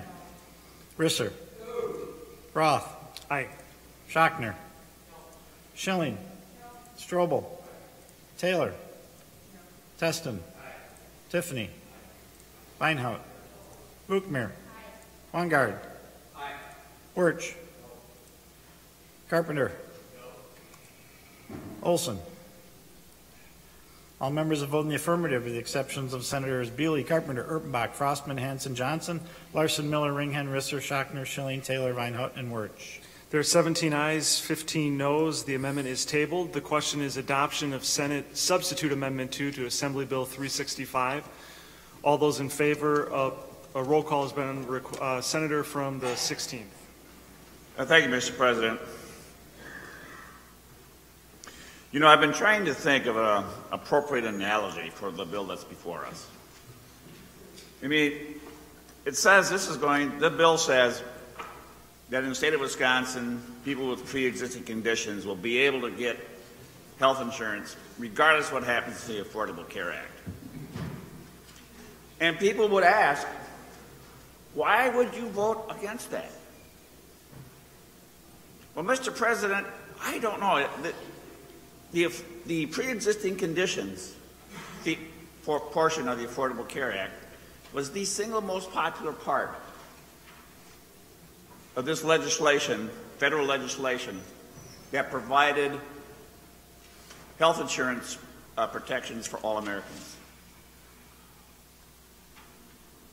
And in this last election, Republicans saw massive defeats in Congress, and largely the popularity of the Affordable Care Act was one of the reasons that happened. And the popularity of having protections for people who had pre-existing conditions to be able to get affordable health insurance was a huge issue. So obviously the Republicans need to figure out, they opposed the Affordable Care Act, they tried to repeal it in Congress, they went to the Supreme Court to get it overturned. The Supreme Court, by a narrow majority, upheld the Affordable Care Act. Now that the tax law is gone through the current Congress, they're taking another tactic and still trying to overturn it in Congress. Our state, our governor, our existing attorney general, the Republican members of the majority here in the state legislature are all working to try to overturn the Affordable Care Act that provides this basic protection of, if you have pre-existing conditions, the Affordable Care Act says you can get health insurance. Why would we vote against that particular popular one? The reason is, Mr. President, if you think of the Affordable Care Act as a novel with all the chapters that give it meat, that give it purpose, and you have a paper cover jacket on it, that's all that's left if you throw out the Affordable Care Act. How much do you get from that book if all you have is the cover jacket? Nothing. Well, maybe you can get just a little flavor. But when you have to pay your bills or you have to buy insurance and you find you have lifetime caps, you don't have protection. This is a fig leaf to try to provide political protection. It does nothing if you continue to pursue overturning the Affordable Care Act. That is where the real protection is, not in this piece of legislation. That is why it is a ruse. It is a fig leaf. It is not even lipstick on a pig, because that would do injustice to the lipstick. And the pig. You've heard that one before, huh? So, Mr. President, there's no way that we can, in good conscience, vote for this fig leaf, lipstick, whatever, book jacket, whatever you want to call it, because that's all it is. The question is adoption of Senate Substitute Amendment 2 to Assembly Bill 365. Chair recognizes Senator from the 32nd. Well, I think we should be clear, like, why this is before us. This is before us because this last campaign cycle, this was an issue that caught your attention. It caught your attention. You heard about it in the mail. You heard about it on the radio. You saw it on ads on TV. You're trying to cover your behind. And it doesn't go far enough. It's weak, but it says the right words, pre-existing conditions. When you dig into it and understand what could happen if the lawsuit is successful, where does it leave us? We all, I'm sure, have stories about our friends and family and loved ones with pre-existing conditions. And honestly, if you are over 30, which I think all of us are in this room, are you? Okay, you are. We all have pre-existing conditions at some point. I mean, so honestly, if it's not at 30, it's at 40. And if it's not at 40, it's going to be at 50. You can talk about, like, the coverage of pre-existing conditions, but the other part is the cost. And as my colleagues have talked about, you find out that you're covered, but yet it's going to cost you $14,000. And when we talk about health care, it's all personal, right? Health care is personal to our families, to ourselves. Honestly, sometimes when we're on the floor and everybody starts sharing their medical histories, I always get a little squeamish because I don't know if we're going to go too far. I'm going to learn a little too much about my colleagues. I have a pre-existing condition. My sister has a pre-existing condition. We share the same one. My third sister does not have that genetic pre-existing condition that she tested lucky. But for me, it means now a lifetime of preventative measures that I need to take. And I have been fortunate that the pre-existing condition I have, it is under, it hasn't gone further because I've had my wellness checkups. And I am getting my screenings and checking things out. My staff right now is like, please stop talking, Senator Schilling. But you know, my sister wasn't so lucky. And she's had cancer twice. And she had to have her colon removed. And she had to have her temporary colostomy bag. And after 3 months, they reversed that. She is healthy now. But 18 months ago, like my life was on hold. As my other sister and I took care of her in Chicago at the hospital and beyond. And as a single professional who works in the healthcare industry and who has coverage, navigating that is a mess. You are asking for a procedure, you're denied, you have to appeal it. You should be focusing on healing. And the stress to find out that a procedure is 6 figures, how does she pay that off? And then they say, in order to have your procedure reversed, you need to pay $40,000 up front because you still have this outstanding medical bill. But we can refer you to maybe some medical charity, or we can maybe help you over here. Like, she is a professional in the healthcare industry who's educated, who has healthcare, and we were struggling to navigate it. And to think like people who maybe don't have the right tools and support to navigate it, and at least they can think, I've got health care. I've got health insurance. I have heard more than once when friends of mine or family members of mine are like, I got a job, I finally got health care. Thank God I've got health care. And for a time, my sister, who is a high risk, she goes without it. If she changed jobs. She moved from Boise because I said, move to Wisconsin, I want to take care of you. And then she's in the healthcare industry, but she didn't have insurance for a while. And we cross our fingers and nothing happens, and she's got the meds that she needs for 3 months out. But this is cruel because we could go further.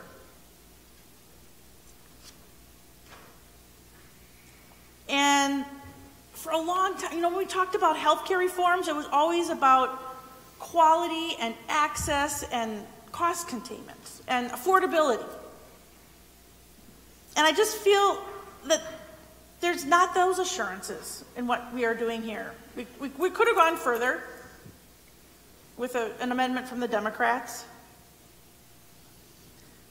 But I hope, and I think this is the last bill of the day that we've got up here, and as we talk about concluding this session, this lame duck, and looking ahead to November, or January,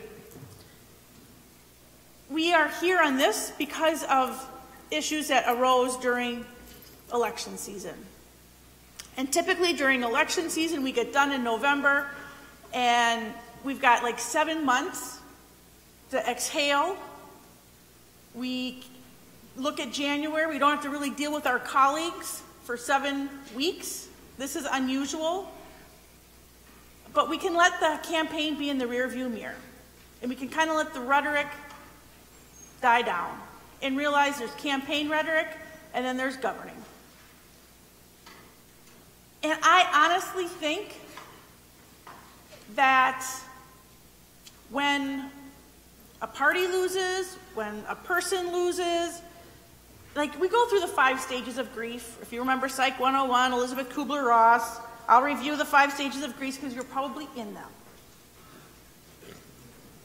First, there's denial.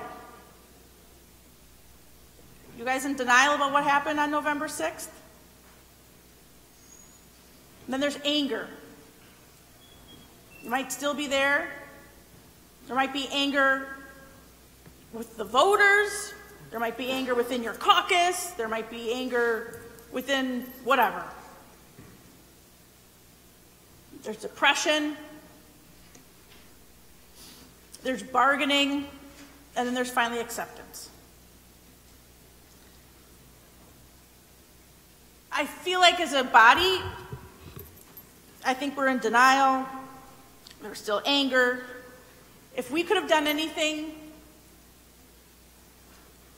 together, again, we don't feel this is a legitimate lame duck session, but I hope that when we adjourn and we come back in January, we've got 3 or 4 weeks before the new session starts, I hope we can get to acceptance. Because what has happened from Friday with the dropping of this package and these bills, it has tainted January. I want to take a deep breath. I want to hit reset. That's what usually happens after elections, right? You kind of learn to forgive those people and groups, and you got to get back to work in January. And for me, I'm always like, yep, that's a good thing. I'm not going to deal with my colleagues for the next 7 weeks because I just need to hit restart and figure out that we got to get back to work. And some of the preliminary comments about the incoming governor are just not true, about fearing him. Come on.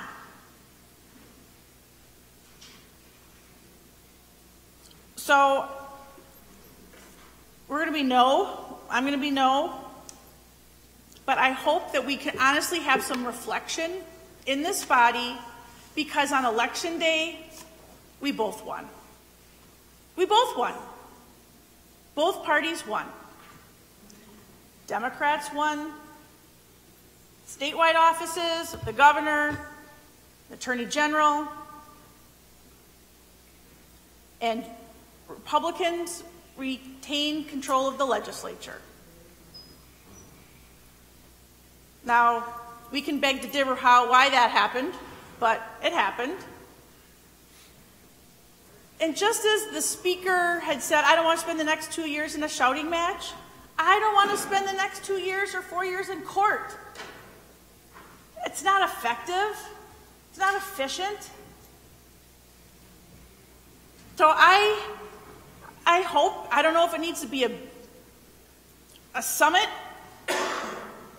that's convened and there's leadership from the incoming governor-elect and he wants to get the party leaders together and it can be cordial and we can get to know each other and try to figure out how do we build trust. But like today, what's happening does not help. It really doesn't help.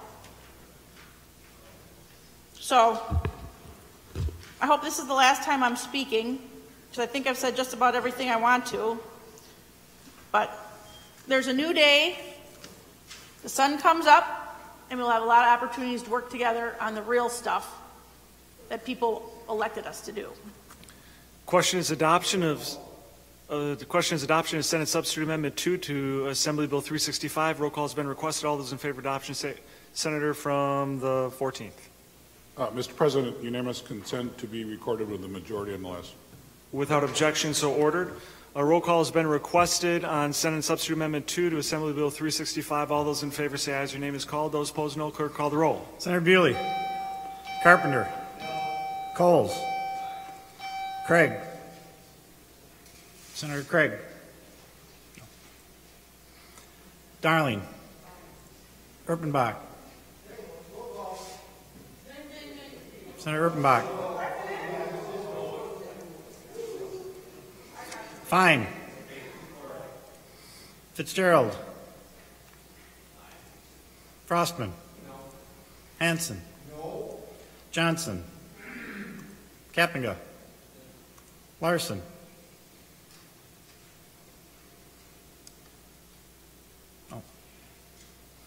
Lemieux. Markline. Miller. Moulton. Nass. Olson. Petrowski. Ringhan. Risser.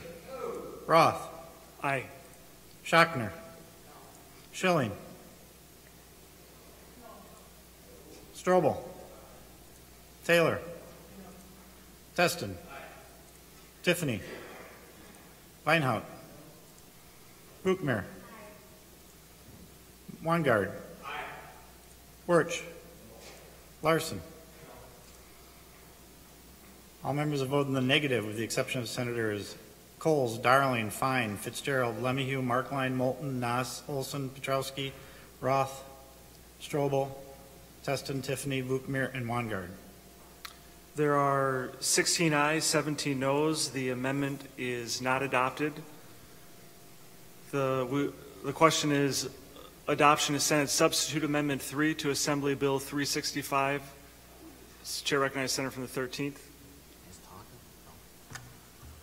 Mr. President, I would move tabling of the amendment. Senator from the 13th moves tabling. The question is tabling of Senate Substitute Amendment 3 to Assembly Bill 365. All those in favor of tabling say aye. Those opposed, no. The ayes have it. The amendment is tabled. Question is, shall the bill be ordered to a third reading? All those in favor of ordering the bill to a third reading say aye. Those opposed, no. The ayes have it. The bill is ordered to third reading. Senator from the 13th. Unanimous consent the bill be given its third Without reading. objection, so ordered. Assembly Bill 365 relating to prohibiting lifetime and annual limits under health insurance policies and plans. Now the question is concurrence in Assembly Bill 365. Chair recognizes Senator from the 27th. Thank you, Mr. President. This was my bill originally. I worked with Representative Reamer over in the Assembly. It was part of a package of 4 other pieces of legislation, or 5 that were outlined in what our amendment did when it came to making sure that if we are going to make sure that pre-existing conditions will be covered, that the caps, there would be no lifetime or annual caps. You can't, as I said earlier, you can't have one without the other. And apparently that's what we're going to have. You're going to go home and say you've covered pre-existing conditions, but you're not going to tell them the bad news. You're going to be the good news people, but not the bad news people. Like the insurance companies do that. So as a result, Mr. President, I would like to have my name removed from Assembly Bill 365.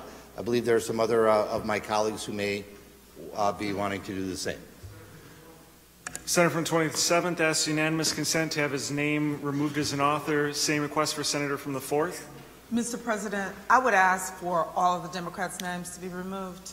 Without objection, so ordered. The names of Democrat authors will be removed. The question is concurrence in Assembly Bill 365. A roll call has been requested. All those in favor of concurrence say aye as your name is called. Those opposed, no. Clerk, call the roll. Senator Bewley. Carpenter. Coles. Craig. Darling. Erpenbach. Fine. Fitzgerald. Frostman. Hanson. Johnson. Kapinga. Larson. Lemmyhugh. Markline. Miller. Moulton. Nass. Olson. Petrowski. Ringhan. Risser. Roth. Aye. Schachner. Schilling. Strobel. Taylor. Teston. Tiffany. Weinhaut. Buchmer. Wangard. Wirch. Craig. The question is concurrence in Assembly Bill 365 as amended. Schachner.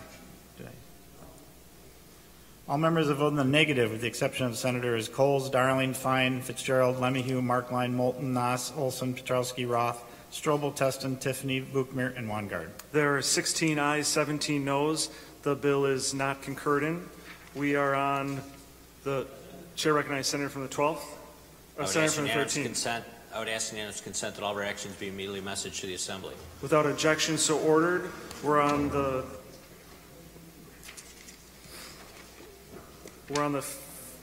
12th order of business, second reading of amendments to Assembly joint resolutions in the Assembly. We're on the 14th order of business, motions may be offered. We're on the 15th order of business, announcements, adjournment, honors, and remarks under special privilege. Senator from the 16th. Thank you, Mr. President. I think it's fair to say that this will be our last day on the floor for this legislative session, and I want to recognize and adjourn in honor of the 4 members who will not be joining us in our next meeting, and with unanimous consent, I'd like to be able to mention their names. Without objection, so ordered. Thank you, Mr. President. We've been privileged to be able to serve with 4 legislators who are not going to be with us in the next session. I'd like to adjourn in their honor, starting with Senator Moulton, Senator Moulton and I both are co-chairs of the Sportsman's Caucus. He's been a real gentleman, and it's been a pleasure to serve with him. Senator Weinhaut digs into these bills like nobody I have ever seen. You know, I always thought I was a geek, but she is a geek squared. You know, Senator Buchmer, who served with me, we served together in the Assembly. We served together in the Assembly. We served together in the Senate, and she ran a very vigorous race for the U.S. Senate. So she has certainly demonstrated her public service chops. And finally, Senator Frostman, who's probably the state senator that served in this body that has the fewest words on record. You know, but what the words they were makes me realize how much I'm going to miss the fact that he's not going to be with us in our next session. So, colleagues, let's adjourn in honor of our 4 colleagues that are leaving us today, and thank you so much for your service.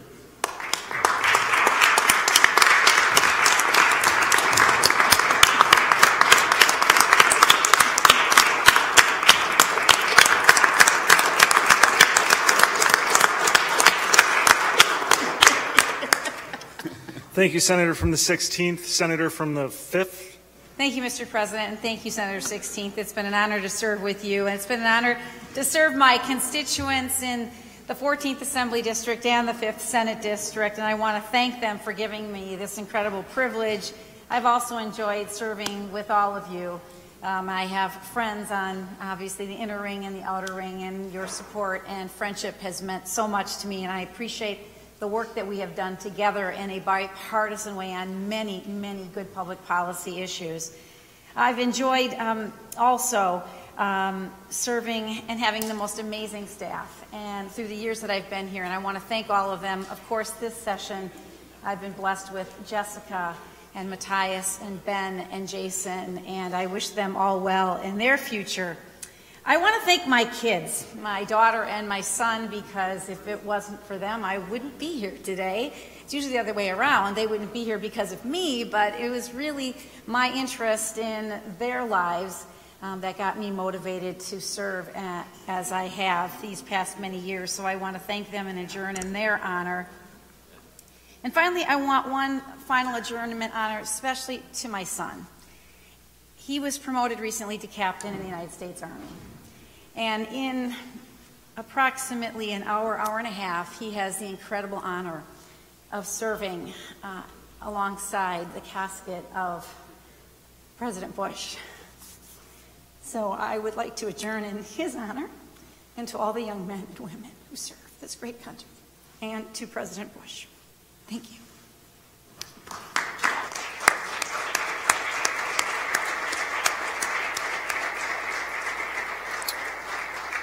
Thank you, Senator from the 5th. Senator from the 6th. Mr. President, today I would like to adjourn in honor of Sandra Parks. Sandra Parks was an 8th grader at Keith Avenue Elementary. She was a poet, a writer, an artist, and the middle child of her mother's 3 children. She was 13 years old and a victim of gun violence. Sandra was hit by a stray bullet while inside her bedroom. She took her last breath in her mother's arms. Sandra died as a result of her injuries. Her poem, Our Truth, won 3rd place 2 years ago in the Dr. Martin Luther King Jr. birthday celebration. I typically invite these winners to the Capitol during Black History Month to share their work. So today I'm reading her work on the Senate floor because she never got the honor to read it in this building for herself. Our Truth. Sometimes I sit back and I have to escape from what I see and hear every day. I put my headphones on and let the music take me away. I move to the beat and try to think about life and what everything means. When I do, I come to the same conclusion. We are in a state of chaos. In the city in which I live, I hear and see examples of chaos almost every day. Little children are victims of senseless gun violence. There is too much black-on-black crime, As an African American, this makes me feel depressed. Many people have lost faith in America and its ability to be a living example of Dr. King's dream. The truth is, faith and hope in what people can do has been lost in the poor choices that we make. We shall overcome has been lost in the lie of who we have become. So now, the real truth is, we need to rewrite our stories so that faith and hope for a better tomorrow is not only within us, but we believe it and put it into actions. Our first truth is that we must start caring about each other. We need to be empathetic and try to walk in each other's shoes. We shall overcome when we eliminate the negative and nasty comments people make about each other. We shall overcome when we love ourselves and the people around us. Then we become our brother's keepers. Our second truth is that we need to have a purpose. We are the future generation, therefore we must have an education to make a positive difference in the world. We are the future leaders, but if we don't have an education, we will accomplish nothing. We will overcome when we use our education to make the world a better place. We will become the next president, law enforcement officers, teachers, doctors, lawyers, and lawmakers. We cannot continue to put the responsibility on other people. It is our responsibility as future leaders. We must not allow the lies of violence, racism, and prejudice to be our truth. The truth begins with us.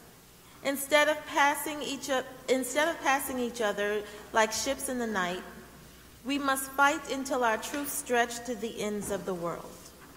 Sandra Parks, February 26, 2005 to November 19, 2018.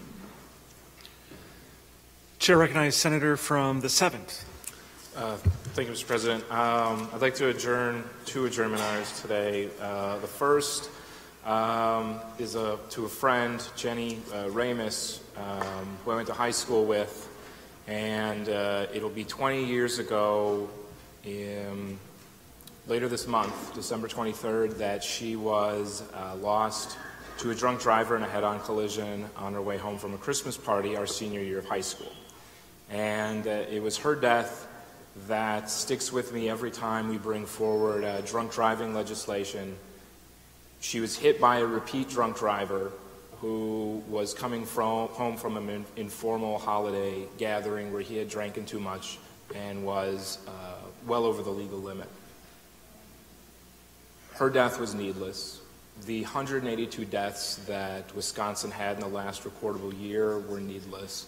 Deaths because of drunk driving were needless. So I adjourn today in her memory, in her honor, and in honor of those who we have lost to drunk driving. And I would hope, as we're probably not going to be here again, that everybody drives safe out there these holidays and watch out. In the meantime, before we change the laws, the best thing you can do is watch out, because drunk drivers are unfortunately everywhere because of our laws. The second person I want to adjourn in honor of is Stella Louisa Larson, who, thank God, is celebrating her 4th birthday, so we're done with 3. 2 more days, and she's 4, and I think after that it's smooth sailing. So adjourning in Stella's honor. Senator from the 13th. Yes, Mr. President, I just spoke to the minority leader. There is a resolution that has made its way over to the body from the Assembly, and I would ask unanimous consent if we could take it up at this time, have the clerk read it. Without objection, the clerk will read the title of the bill. Assembly Joint Resolution 119 relating to the life and public service of Bishop Robert C. Morlino. All those in favor of adoption of Assembly Joint Resolution 119 say aye. Aye. Those opposed, no. The resolution is adopted. Senator from the 4th. Senator from the 13th on messaging. Unanimous consent that all of our actions be immediately messaged to the Assembly. Without objection, so ordered. Senator from the 32nd. Thank you. I just want to adjourn in honor of all our staff who have been here long time, day and night. I want to adjourn in honor of the Chief Clerk's office, the PAGE staff, Reference Bureau, and other support agencies who have been here and been at the ready as we have called them in for clarification and briefings, as well as I know we've got the Capitol Police were here as well. So I just want to adjourn in all of your honor and thank you for making the night and the day and the morning what it was. Senator from the 4th. Mr. President and members, I want to also adjourn in honor of Sandra Parks. That's what I had stood up to do and wanted to read that poem. She was my constituent. And her mother is very troubled from the experience that her family has had. And so as we adjourn in her honor, I also would ask us to think about the work that has to be done to help victim witness protection programs and to help families. I also want to adjourn in honor of Dolores Parr. Ms. Parr was very engaged in the community, and she passed away in the last week and a half. And from the first time that I ever ran, Ms. Parr was not only someone who gave to me of her time, but her dollars and her wisdom. So I adjourn in honor of Dolores Parr. And lastly, there has been just a lot of, frankly, death that has happened, not only in my family, but in the community. And so I adjourn in honor also of Johnny Scott. Johnny Scott was someone who dedicated his life to serving the Lord.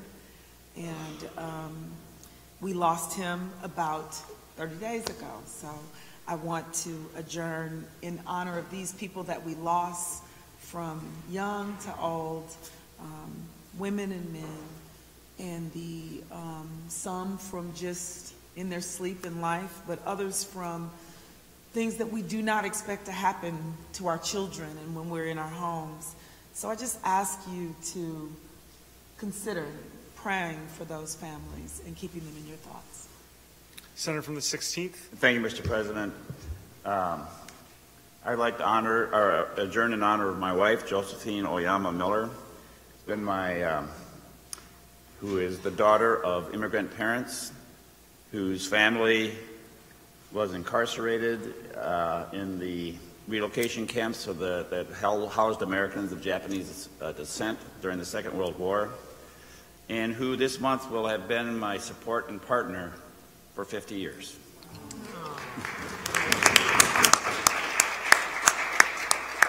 Senator from the 14th. Thank you, Mr. President. I would like to adjourn in honor of Rachel Scott and her parents, Mr. and Mrs. Darrell Scott. Rachel was the first person killed in the Columbine shooting 20 years ago. And last Monday, my wife and I had the opportunity to meet with the Scotts and learn about their daughter, who was a remarkable young lady. She lived 17 years. And what the Scotts have done, have started something called Rachel's Challenge that has made an impact on millions of people across the United States and the world. They go into schools, go into communities with a message of love and hope and forgiveness. And every week, the Scotts get emails and messages from people who have gone through their program that that program has saved their lives because they were going to commit suicide. It happens every week, 2, 3, or 4 every week, every year, every week of the year. They also have stopped mass shootings because they get emails from people saying, I wasn't just thinking about it, I had the stuff ready to shoot and kill my fellow students. They have taken a tragedy in their life, and it made it something positive, and it has saved many, many children and parents and people across, as I said, the country and the world. And if you ever get a chance to learn about her and what an outstanding young woman she was, what she wrote and what she said, that lives on today, that has changed people's lives. In fact, at the convention my wife ran last week in Colorado Springs, there was a gentleman who came up to her on Friday, because Darrell Scott talked on Thursday, and he came up to my wife and said, "The last 36 hours have changed my life, because people have listened to this story and talked about hope and caring for other people. And I hope that we all can have a chance to hear her story, because trust me, it will change your life." Thank you. Chair recognizes the senator from the 21st. Thank you, Mr. President. I would like to adjourn in honor of my granddaughter, Hattie Kay, on her 6th birthday, December 10th. Get ready, Chris, because it's going to get even better. And I would like to also adjourn in honor of my mother and father on their 77th wedding anniversary on December 12th of this year. Thank you. Chair recognizes the senator from the 8th. Thank you, Mr. President. When we adjourn today, I ask that we adjourn in honor of my wonderful grandson, Liam, who turned 7 last week. Chair recognizes the senator from the 13th. Tell me a couple weeks ago, he's a little brat. Senator from the 13th. Whoops. Mr. President, I ask that we adjourn until tomorrow for a skeletal session. Senator from the 13th asks unanimous consent that the December 2018 extraordinary session stand adjourned until tomorrow, Wednesday, December 5th. Without objection, the December 28th extraordinary session is adjourned.